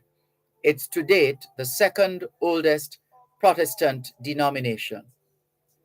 On this day in 1498, Vasco da Gama landed at what is now Mozambique on his way to India. 1565, the city of Rio de Janeiro was founded. That's right, the city of Rio de Janeiro was founded on this day in 1565. Georgiana, Massachusetts, now known as York, Maine, became the first incorporated American city on this day in 1642. There was an earthquake in Port Royal on this day in 1688. It had a maximum intensity level of 7 and damaged houses and ships. 1692, in Salem Village in the Massachusetts Bay Colony, Sarah Good, Sarah Osborne, and Tituba, an Indian slave from Barbados, were charged with the illegal practice of witchcraft. Later that day, Tituba, possibly under coercion, confessed to the crime, encouraging the authorities to seek out more Salem witches. We did this in a book in high school. It was this situation that inspired Arthur Miller to write the play, The Crucible. That's the book. I still have a copy. Some of us would have studied this play in high school. I did. In fact, I still have a copy of The Crucible, as I said, which I used while in school. My favorite line from The Crucible is the one delivered by Judge Danforth when he said, "The pure in heart need no lawyers. The pure in heart need no lawyers. Think about that. The pure in heart need no lawyers. 1700, Sweden introduces its own Swedish calendar in an attempt to gradually merge into the Gregorian calendar, reverting to the Julian calendar on this day in 1712, and introduced the Gregorian calendar on this day in 1753. 1738, Kojo led a rebellion on this day in 1738. 1739, the British and the Maroons signed a peace treaty on this day in 1739. The signatories of the Treaty of March 1, 1738 were the brothers Kojo, Akompong, and Johnny, along with Kofi and Kwako. Know the expression, can't catch Kwako, you catch him short. Don't know the history and the connection possibly with the Maroons. But anyway, in terms of the signatories of the Treaty of March 1, 1738, they had the brothers Kojo, Akompong, and Johnny, along with Kofi and Kwako, all styled captain in the Articles of Pacification. 2 reservations of land, one of 1,000 acres, Akompong, and one of 1,500 acres, Trelawney Town, were granted to the Leeward Maroons and their descendants in perpetuity. Their complete independence was guaranteed based on certain conditions. The name Akompong is derived from Acheampong, Acheampong, Acheampong, a personal name among the Twi. I'm trying to remember the correct pronunciation of this word, TWI. Is it tree,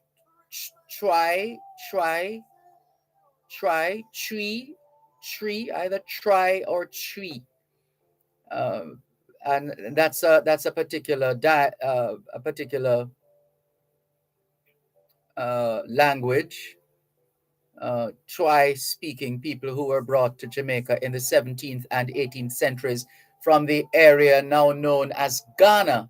The Maroons fought the Englishmen to a bloody standstill from the British occupation of Jamaica under Penn and Venables in 1655 until the two sides signed that peace treaty on this day in 1739.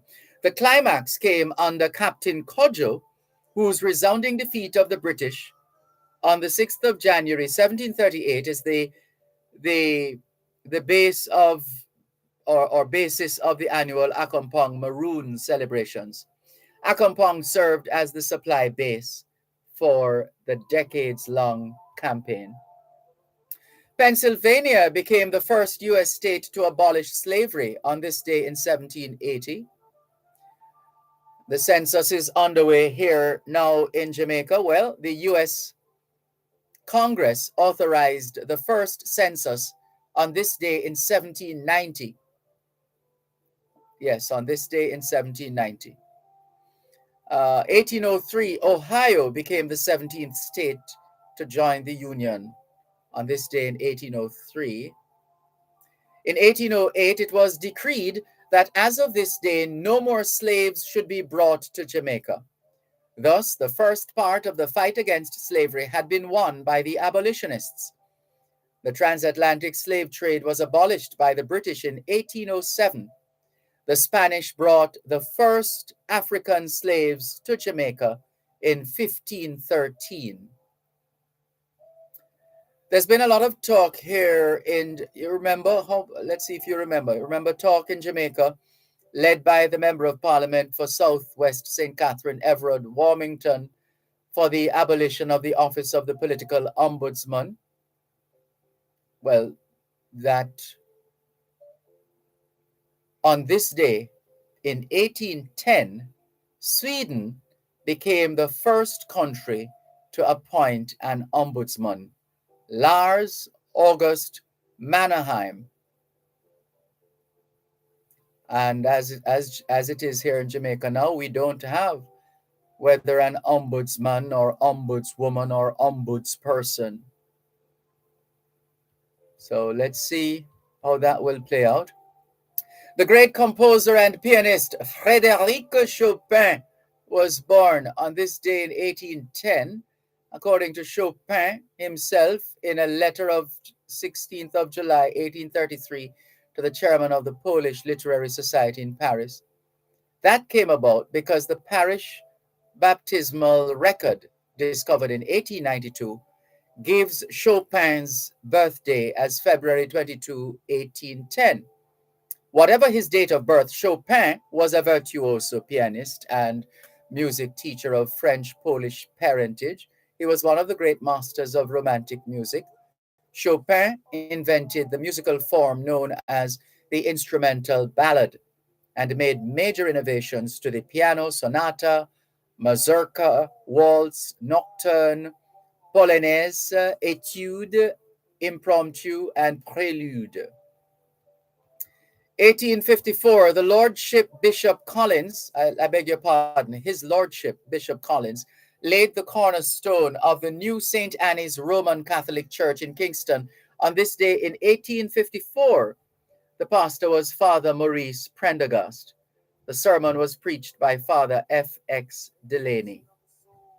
Rebecca Lee was the first Black woman awarded a medical degree on this day in 1864.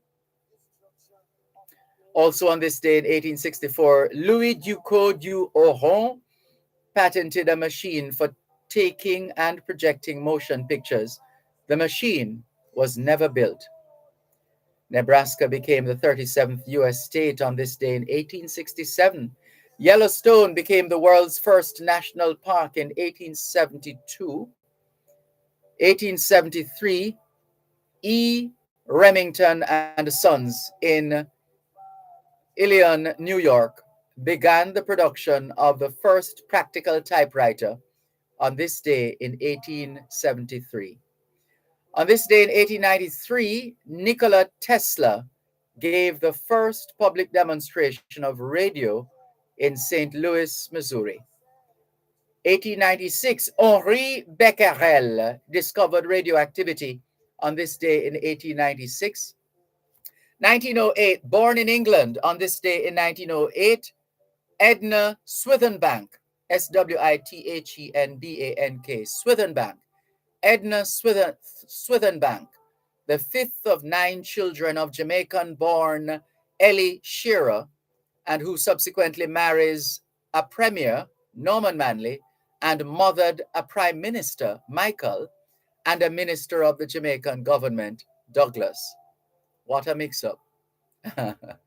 1908, born in England on this day in 1908, Edna Swithenbank, the fifth of 9 children of Jamaican-born Ellie Shearer, and who subsequently marries a premier, Norman Manley, and mothered a prime minister, Michael, and a minister of the Jamaican government, Douglas. And you know, we could go on. There's just a lot of information. Jamaican singer and philanthropist Harry Belafonte was born on this day in 1927. Jamaican singer and philanthropist Harry Belafonte, born on this day in 1927. He's known for such recordings as the Banana Boat song, "Day, me say day, me say day, me say day, daylight come and me want go home." Jamaica Farewell is another. Mary's Boy Child, Island in the Sun, Buck and the Preacher. I think those were a couple of movies he was Harry Belafonte starred in as well. Island in the Sun and Buck and the Preacher. And he's a UNICEF Goodwill Ambassador as well. And Belafonte was the son of Melvin, née Love, a housekeeper of Jamaican descent, and Harold George Belafonte Sr., Martinican, who worked as chef in the Royal Navy. From 1932 to 1940, he lived with his grandmother in the village of Abuka in her native country, Jamaica. Like where else?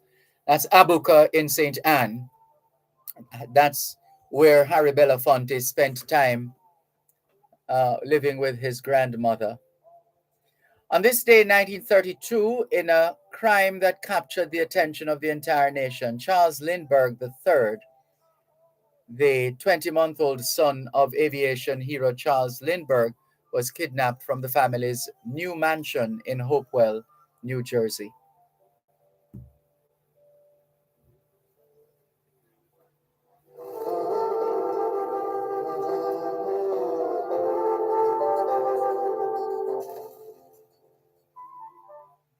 Knowledge is power. Class is in session. Power 106. You're listening to Power 106 FM. The time is now 4:15.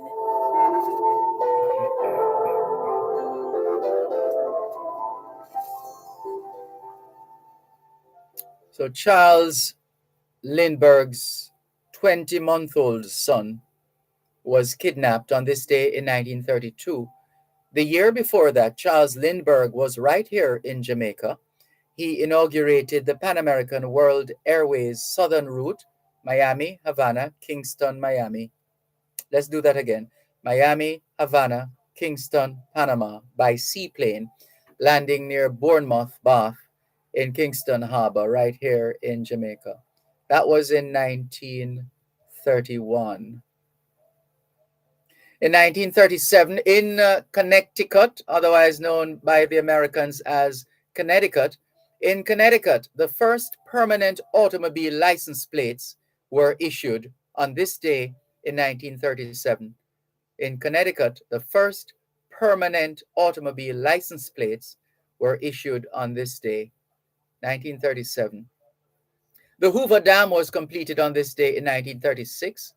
1939, members of the Board of Management of the Jamaica Agricultural Society were presented with a case of a new type of citrus, which has been produced by D.D. Phillips of Manchester as an entrant in the competition promoted by the Society to find the perfect orange. The fruit is a cross between the tangerine and the orange and was originally called by Phillips a tangelo, then an ortonique, and now the pretty, as opposed to the ugly, which is a cross between the orange and grapefruit, and which is enjoying, well, which at the time was enjoying good sales in England. Phillips's ortonique fruit was described as being smooth of skin, shapely, and full of mellow and juicy pulp. So that was let's stay in 1939. A new page in Jamaica's maturing political history was written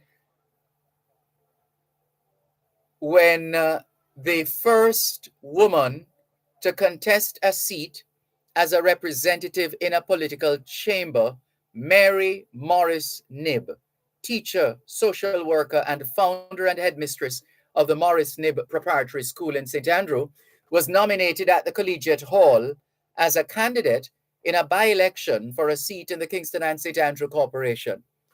The seat had become vacant because of the recent election of former councillor Ethelred Erasmus Campbell as a member of the Legislative Council for Kingston. Nominated too were two men, James Chisholm, an auctioneer, and C.C. Campbell, a Kingston merchant. Scores of women, white, brown, and black, many of them members of the Kingston and St. Andrew Citizens Association and the Women's Liberal Club, were present, giving Mrs. Knibb purposeful support. They frowned at and almost silenced the touts and practiced political activists whose feeble comments were, from the beginning of time, no woman has ever achieved anything great. She don't business in politics. But the stern feminine frowned soon, well, her frown soon sent them trickling shamefaced away. And shortly after her nomination, Morris Knibb was presented with a basket of flowers by Daphne Wallace on behalf of her former pupils. All three candidates promised a clean campaign, which would culminate on March 8. March 8, a significant date, International Women's Day. And let's see if we can give you another bit.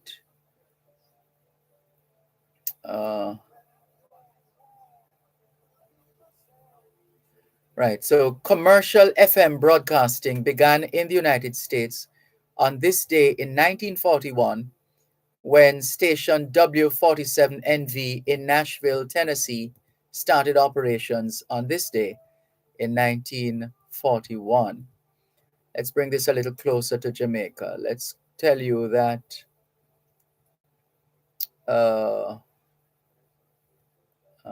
here in Jamaica, both JBC and RJR added FM services in the 1970s. Broadcasting started in Jamaica in 1939 during the Second World War on November 17. Today, it's estimated that 96% of all homes are equipped with radios, and there are more than 1.6 million radio sets, including car radios. The International Monetary Fund, IMF, began operations on this day in 1947. Herb McKinley won the 200 meters in 20.9 seconds at the 6th Central American and Caribbean Games in Guatemala, breaking the record of 21.2 seconds set by Cuban Jaceno Ortiz at the Panama Games. Joseph Stalin suffered a stroke and collapsed on this day in 1953. He died 4 days later. Errol Hill's Man Better Man opened on this day in 1957. Also on this day in 1957, there was an earthquake in Jamaica. The quake affected mostly western Jamaica. The most damage was recorded in the parish of St. James, especially for its infrastructure such as buildings, bridges, and roads. This event resulted in 4 dead, landslides, bridges damaged, rotation of spires and monuments, springs, increased flow, and muddied, utility poles and lines broken, breakages of items off shelves, and 3 associated fires. According to Michael Burke, in the aftermath of the 1957 earthquake, the mayor of Kingston, Balfour Barneswell, said he hoped that residents in Kingston and St. Andrew now understood why there was a strict building code. No one knows the intensity of that earthquake because it damaged the lone Richter scale in Jamaica at the time, which belonged to the Jesuits and located at St. George's College. And newly elected President John F. Kennedy an executive order establishing the Peace Corps. It proved to be one of the most innovative and highly publicized Cold War programs set up by the United States. During the course of his campaign for the presidency in 1960, Kennedy floated the idea that a new army, in quotations, should be created by the United States. This force would be made up of civilians who would volunteer their time and skills to travel to underdeveloped nations to assist them in any way they could. To fulfill this plan, Kennedy issued an executive order on March 1, 1961, establishing the Peace Corps as a trial program. 1 year later, Peace Corps volunteers were here in Jamaica. The volunteers worked in cities, towns, and the countryside as teachers, agricultural extensionists, health educators, and rural development workers. In the mid-1970s, volunteers were assigned to schools, hospitals, health clinics, and other government ministry offices as teachers, nurses, and loan officers. Since then, more than 3,500 Peace Corps volunteers have served in Jamaica. Good afternoon to all Peace Corps volunteers listening to us right now, right here in Jamaica. We thank you for your service. And we're hearing about strike action or sit-ins by some public sector workers. Well, let's take you back to 1962. The round robin, in inverted commas, mass resignations by doctors and dentists in the government service, which were tendered earlier in the month to take effect March 1st, were withdrawn following negotiations with the Ministries of Health and Finance, which resulted in the settlement of a satisfactory salary scale. See how long we've been having issues with salaries? All right, let's go down the line. If you have a Yahoo Mail service, Yahoo Mailbox, well, you should know that Yahoo was incorporated on this day in 1995. Yahoo was incorporated on this day in 1995. And let's go to the English language. Wikipedia reached its 1 millionth article, Jordan Hill Railway Station, on this day in 2006. On this day in 2009, effective this day in 2009, Windalco suspended its operations in Jamaica for 18 to 24 months. The closure was due to the global economic crisis, which affected the bauxite and alumina sector. News, a few, well, uh, yeah, let's go on because time is going. Let's see. On this day in 2020, let's go to the year 2020. On this day in 2020, the front page of the Gleaner had the headline, "I am clear. PM Holness insists he has no issues with Integrity Commission, prods delinquents to comply." That was the headline on this day in 2020, the headline of the Gleaner. That was the headline of the Gleaner on this day in 2020. According to the story, Prime Minister Andrew Holness is suggesting that the publication of his 2018 statutory declaration of income, assets, and liabilities is an indication that he has been given the all clear by the Integrity Commission. The Integrity Commission is the body established by law to police that already. They will never learn. They will never learn. Let's continue with more on your program, both sides of the story, Poro 106 FM. Cuban in Georgia says, Sir Malcolm, when is it the NHT is going to start building low-income housing solutions? Well, they have been building low-income housing solutions, Cuban in Georgia, from as far back as we can remember. And we have lived in one such houses. One of those houses we have as well. Let's see. Where's the rest of this message? That is affordable, so the middle class Jamaican can afford to purchase through work contributions or by small business owners. The NHT is busy doing other people business. I don't know what you mean by that, in which their mandate is growing cobwebs and dust over at the headquarters of the NHT. Well, we can always argue that the NHT could do more, should do more, but the NHT has been doing and they're still doing. Sir Malcolm, have we gotten any word on the African Kings and Queens Symposium at the University of the West Indies? Any concrete argument? No, I haven't been able to follow that event. And Sir Malcolm, we're not going to divest the JRC to any foreign company to continue taking the income back to their countries. We want the government to restore the JRC to its full potential. Well, there are Jamaican engineers who have plans, and it remains to be seen what will become of those plans. Jamaican engineers in the diaspora who have plans. This one says, thanks a lot for reading my messages. It took years, but I finally listened to the Consulate General's assistant, having visited 303 Eglinton Avenue East. They were impressed with my spoken word ability and also my mission in Jamaica. More in a moment.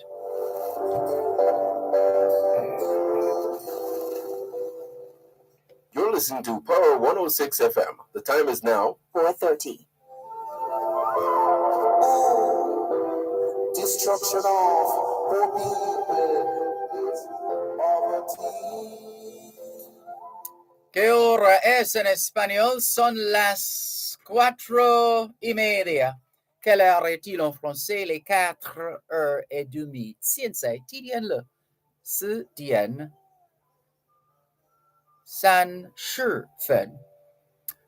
4:30 in the afternoon here at Broadcast House 32 Lyndhurst Road, Kingston 5, St. Andrew, Jamaica. Have you had a checkup lately?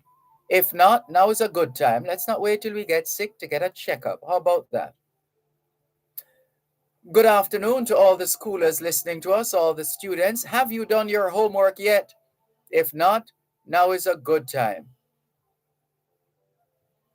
Yes, young people, now is a good time to start that assignment, that homework. Let's get cracking. And remember, socialization makes you educable, education makes you trainable, training makes you employable, and the right attitude makes you successful. Homework time, young people. And parents and guardians, do you know where your children are? Are they where they're supposed to be? Doing what they're supposed to be doing? It's a good time to check up on the children. A good time for us to continue with more on your program, Both Sides of the Story, Power 106 FM. Is this another message? A follow-up, another message from Crocs in Black River. Yes, another message. He says, Dervan, after the former head of CPFSA, and that's the Child Protection and Family Services Agency, vacated the office, there was an announcement made that an interim appointment would have been made. What has happened?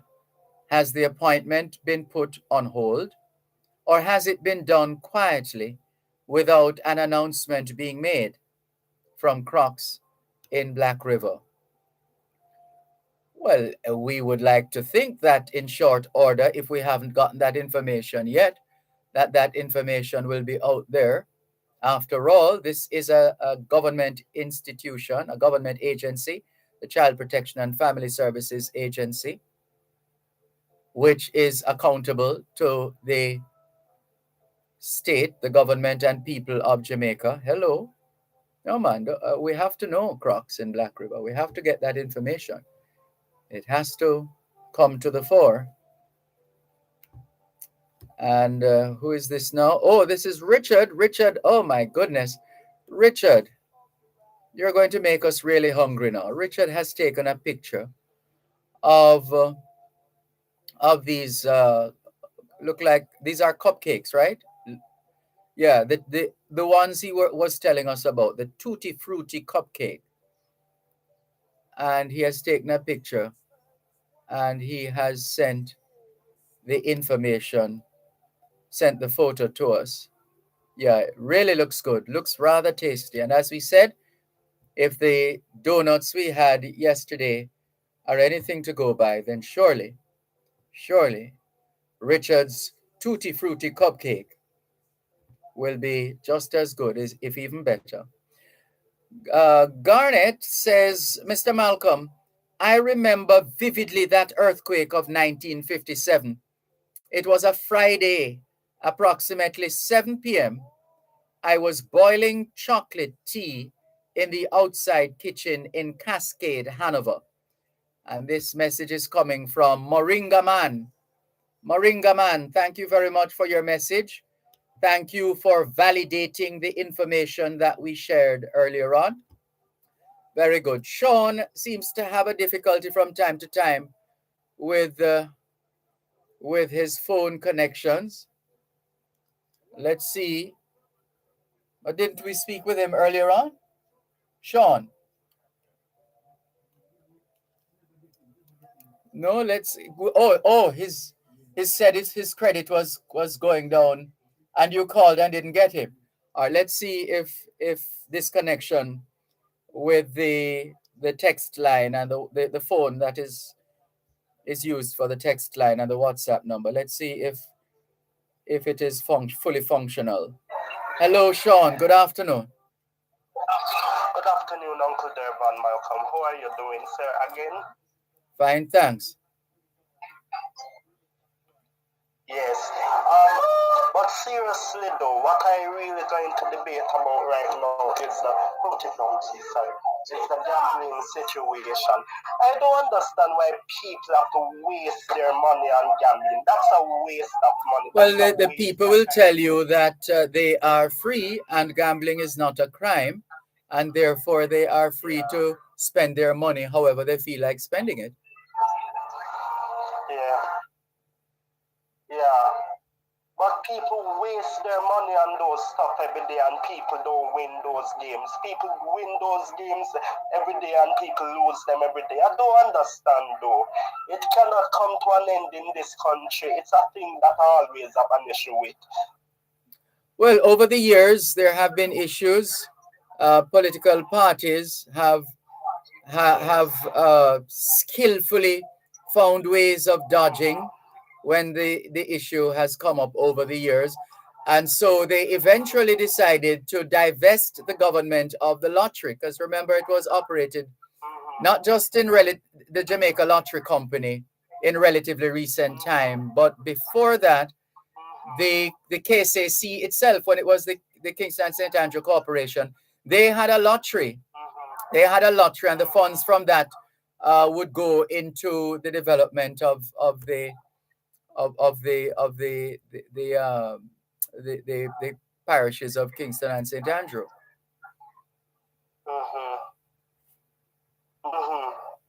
But people play those games 7 days a week and it doesn't make any sense. That's a waste of money. It's a waste of time. Nobody have the time and energy to waste on those foolishness. For me, gambling doesn't make any sense. It is foolishness. Well, what is foolishness to you is beneficial to somebody else.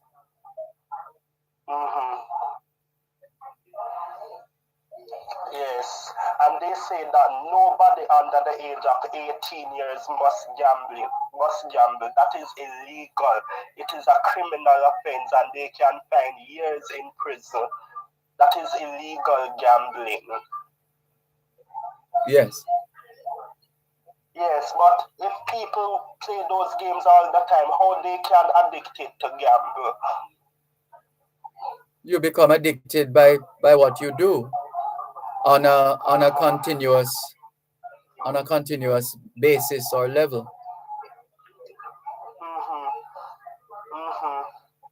But me personally, I would play those games though. You see, if somebody dream me a number, I will play those games. But I won't waste my money on those things. I don't have time for that. All right. Well, we wish that you will have dreams of the lottery. Since you're waiting for number. Yeah. Since you're waiting for that number to come up in a dream. Good luck with that. Oh God, I cannot bother. Are you kidding me? It is what it is. Yes. And they used to call this game from Supreme Benches in Jamaica. They used to call the game drop on. Does the Chinese people responsible for those games drop on? Yeah, we used to have those games in Jamaica, yes. And the Chinese were involved with those, yes. Yes. I have one more thing to talk about before I go. One more thing that I have an issue with. I have two important situations on my mind. First, I just talk about the gambling thing. What I'm going to talk about right now is the gospel music. Can I tell you the issue that I have with the gospel music? What's the issue? Every time when I listen to these gospel songs, they are so sad and depressing. Why those songs have to be so sad and depressing? Every time. No, but could you be broad brushing? Could it be that you're broad brushing? Because surely there are so many recordings to choose from. Those that are lively and hopeful and putting you in a good spirit, a good feeling, and those that are otherwise. But every time when I listen to those songs, it sounds like somebody is keeping a 9-night or a funeral. Those songs sound like 9-night songs. They are very sad and depressing. Well, listen to what will make you happy and joyful. Yes. Thank you very much, Uncle Dervan. Can I tell you something before I go? Like how I have my YouTube channel now, I am not sure that I will call in on your program again. I cannot do the YouTube thing and call in on your show at the same time. I choose the YouTube thing. Thank you for having me on your program for almost 1 year. I wish you all the very best, sir. And the same to you. Take care. Yes, bye. Bye-bye. Thank you. You're welcome. Bye-bye. This is your program, Both Sides of the Story, Power 106 FM, still streaming live on the Gleaners website, go-jamaica.com. Crocs in Black River says, it is obvious that we must eventually know, but I ask because a person had been named, but that person had subsequently become embroiled in some controversy at the UWI. Oh, I see where you're going now, Crocs. Got you. I haven't heard anything. If and when you hear anything else, let me know, please. And good afternoon to Janelle, calling us on the text line, same as the WhatsApp number. Hello, good afternoon. Hi, Mr. Malcolm. Afternoon. Hi, how are you? I'm okay. Good. By any chance, did Richard respond to my question of the location of the pastry shop where he works? I tuned out after I asked, so I didn't get a chance to hear it. I didn't get to check. Let me see. Let me check and see. Where is your message now? You're there and here. So you're hoping Richard would have told you where's the pastry shop? No, I haven't seen anything. I haven't seen any reply in that regard. But if and when I do, I will let you know. Okay, thank you very much. Okay, you're welcome. Take care. Bye-bye. Bye. That's Janelle. Now here's another WhatsApp message. Good afternoon, Dervan. There are two issues here. One, it is reported that the 5 guys who crashed and died in Temple Hall, their phones and cash were stripped from them by onlookers. What kind of society we live in? Whether it was their fault or not, stealing from the dead. That is one of the most outrageous things I have ever heard. Instead of helping, they ate. Instead of helping, they are stealing. Sad society. 2, I read where a security guard fell from a moving bus on the Portmore Toll Road. How could that happen? It is reported that he opened the door and fell out on the roadway. What happened to the conductor who normally stand on the step of the bus? Did he or she see that a passenger was about to open the door to stop him? That's such a sad story. Yes, sorry to hear of that one. Let's go to the phone lines, 876-922-411-225. Good afternoon. Yes, Mr. Malcolm. Hi, good afternoon. Yeah. Sir, you never ever revealed to us the word to describe a lover of words. A lover of words. No, I've never even thought about it in terms of. Yes, I know you are a lover of words. I am. And you must have enjoyed English in high school. Absolutely. I can imagine, yes. Mr. Malcolm, we the Jamaican people need a lot of help with the English language. Yeah, one moment. A lot of people. Sorry, one moment. I'll allow you to say your piece right after this break. Please, one moment. One moment, please. You're listening to Power 106 FM. The time is now 4:45.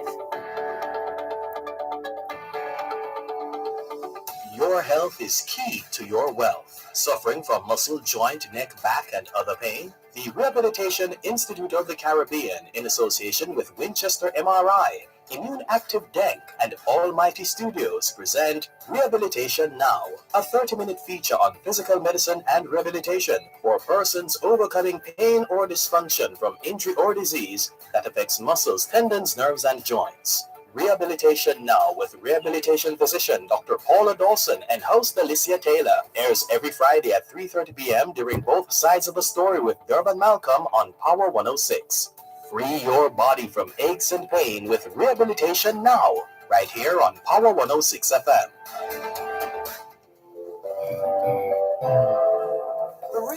¿Qué hora es en español? Son las 5:14. Quelle heure est-il en français? Les 5:14. 现在几点了？5点加14分.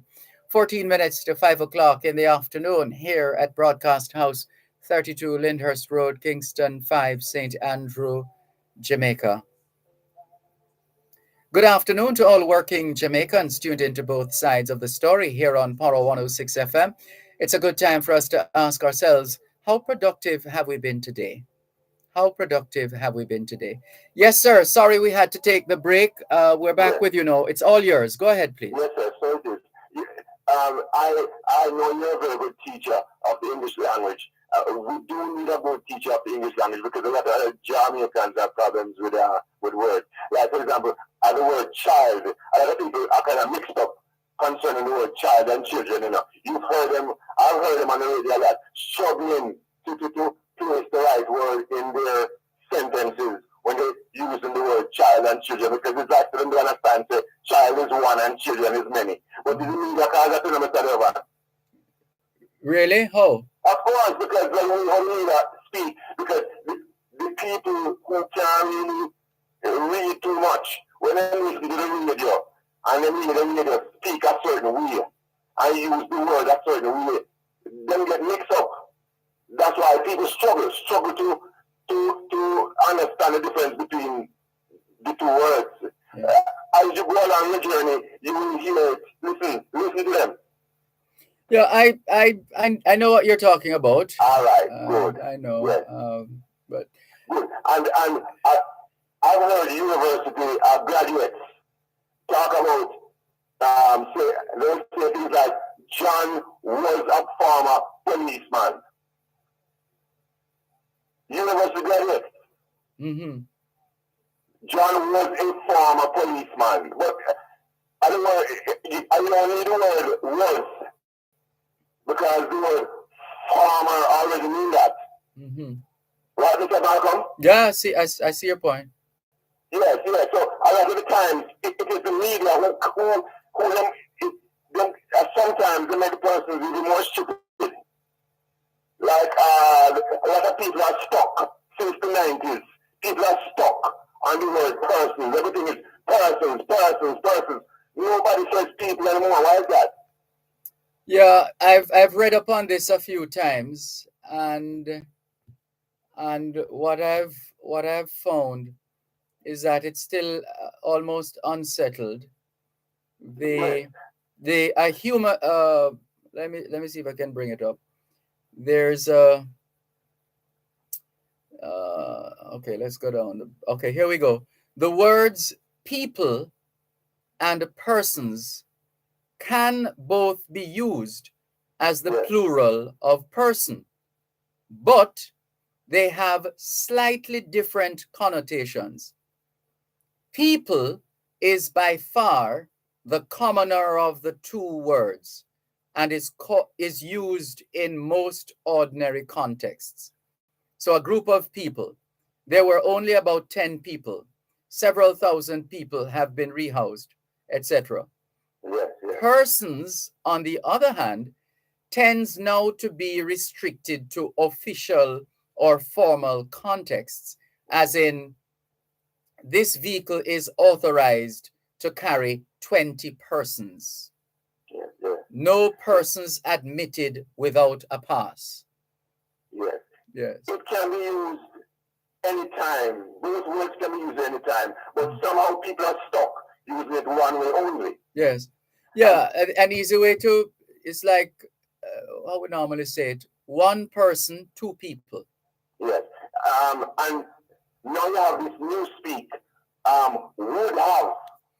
Oh, I've yes. always wondered, what does would have mean? Is would have dealing with the future or the present? I don't know what they're talking about, but Yes. is it a new way to lie? To deceive? No, well, you see, there's some of us have those who we look to for guidance, and if they carry a particular line, then we are likely to mirror that line, and it becomes a part of who we are. Yes, well, I'm just glad that there's someone like you on the air who's willing to commiserations. Commiserations. I've never heard it used like that before. Yes, it's a situation in which you are condoling with those who are mourning, for example. I see.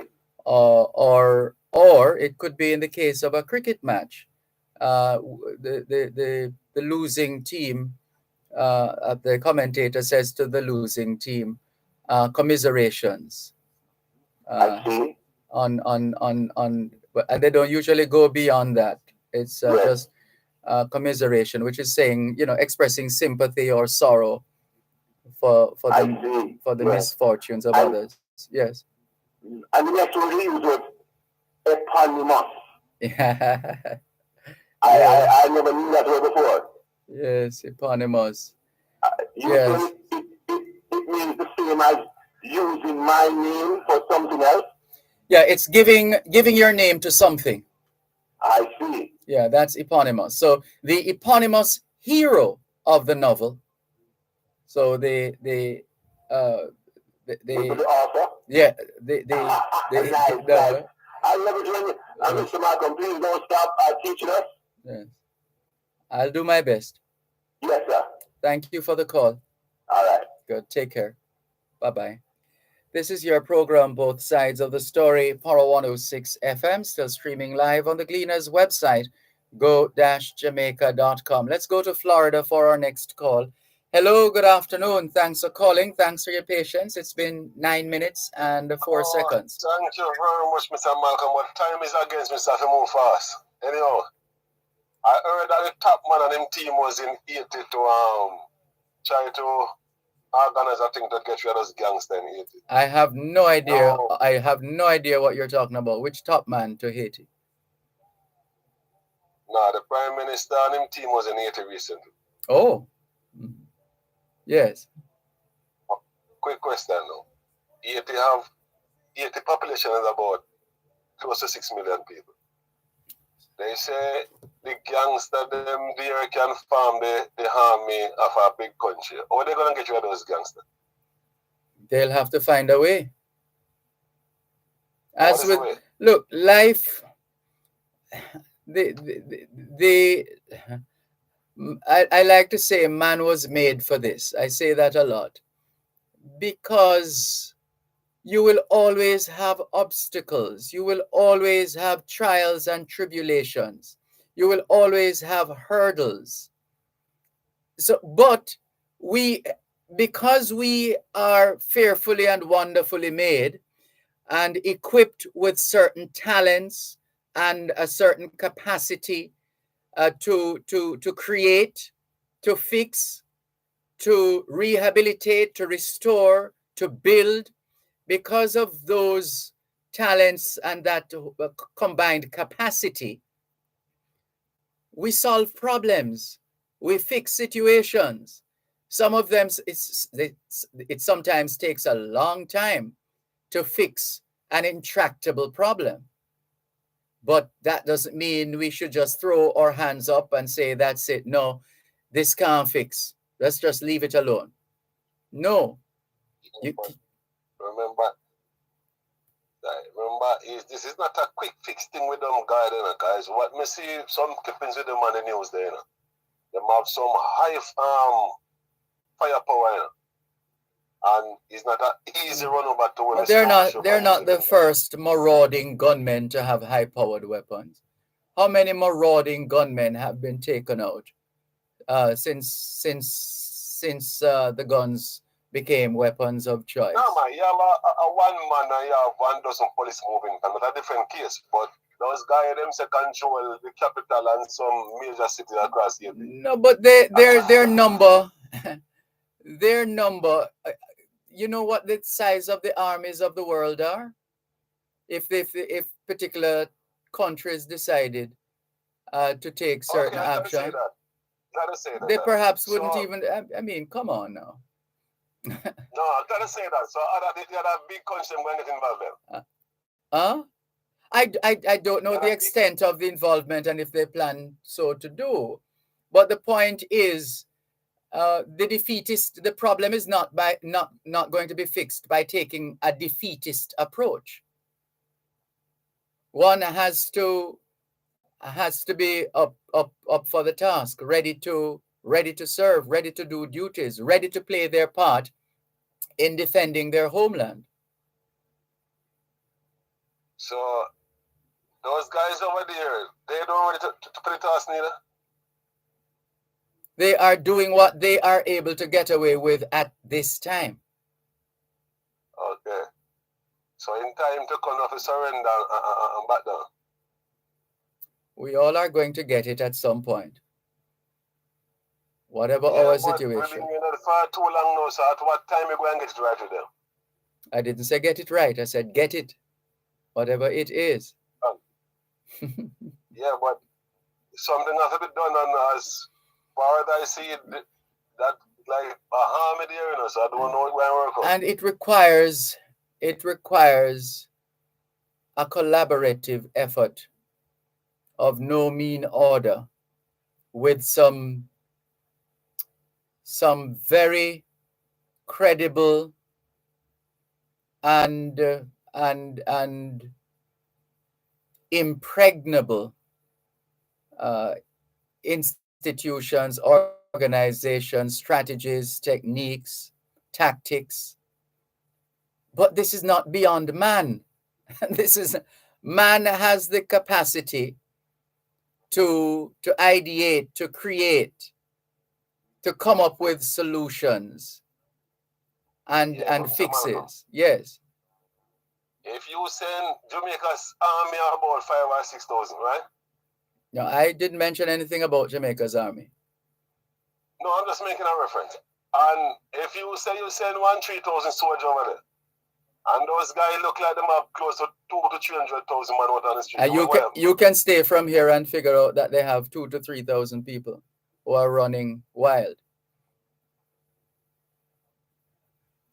Well, let's see it work out. No, I mean, only the Haitian, just like Jamaica, only Jamaicans can fix Jamaica. Only the Haitians can fix Haiti.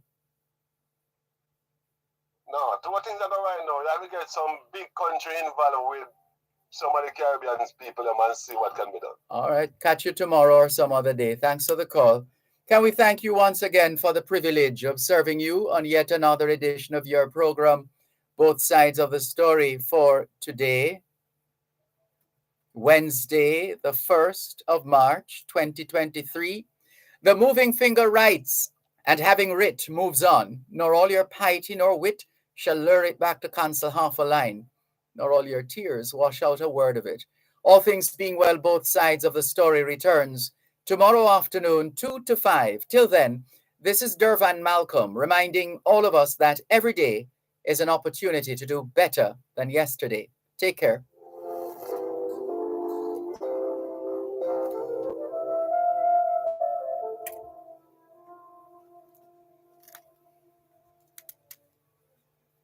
You're listening to Power 106 FM. The time is now 5 o'clock. News, comprehensive, powerful, and credible. Power 106 FM now presents a simulcast of Radio Jamaica's News at 5.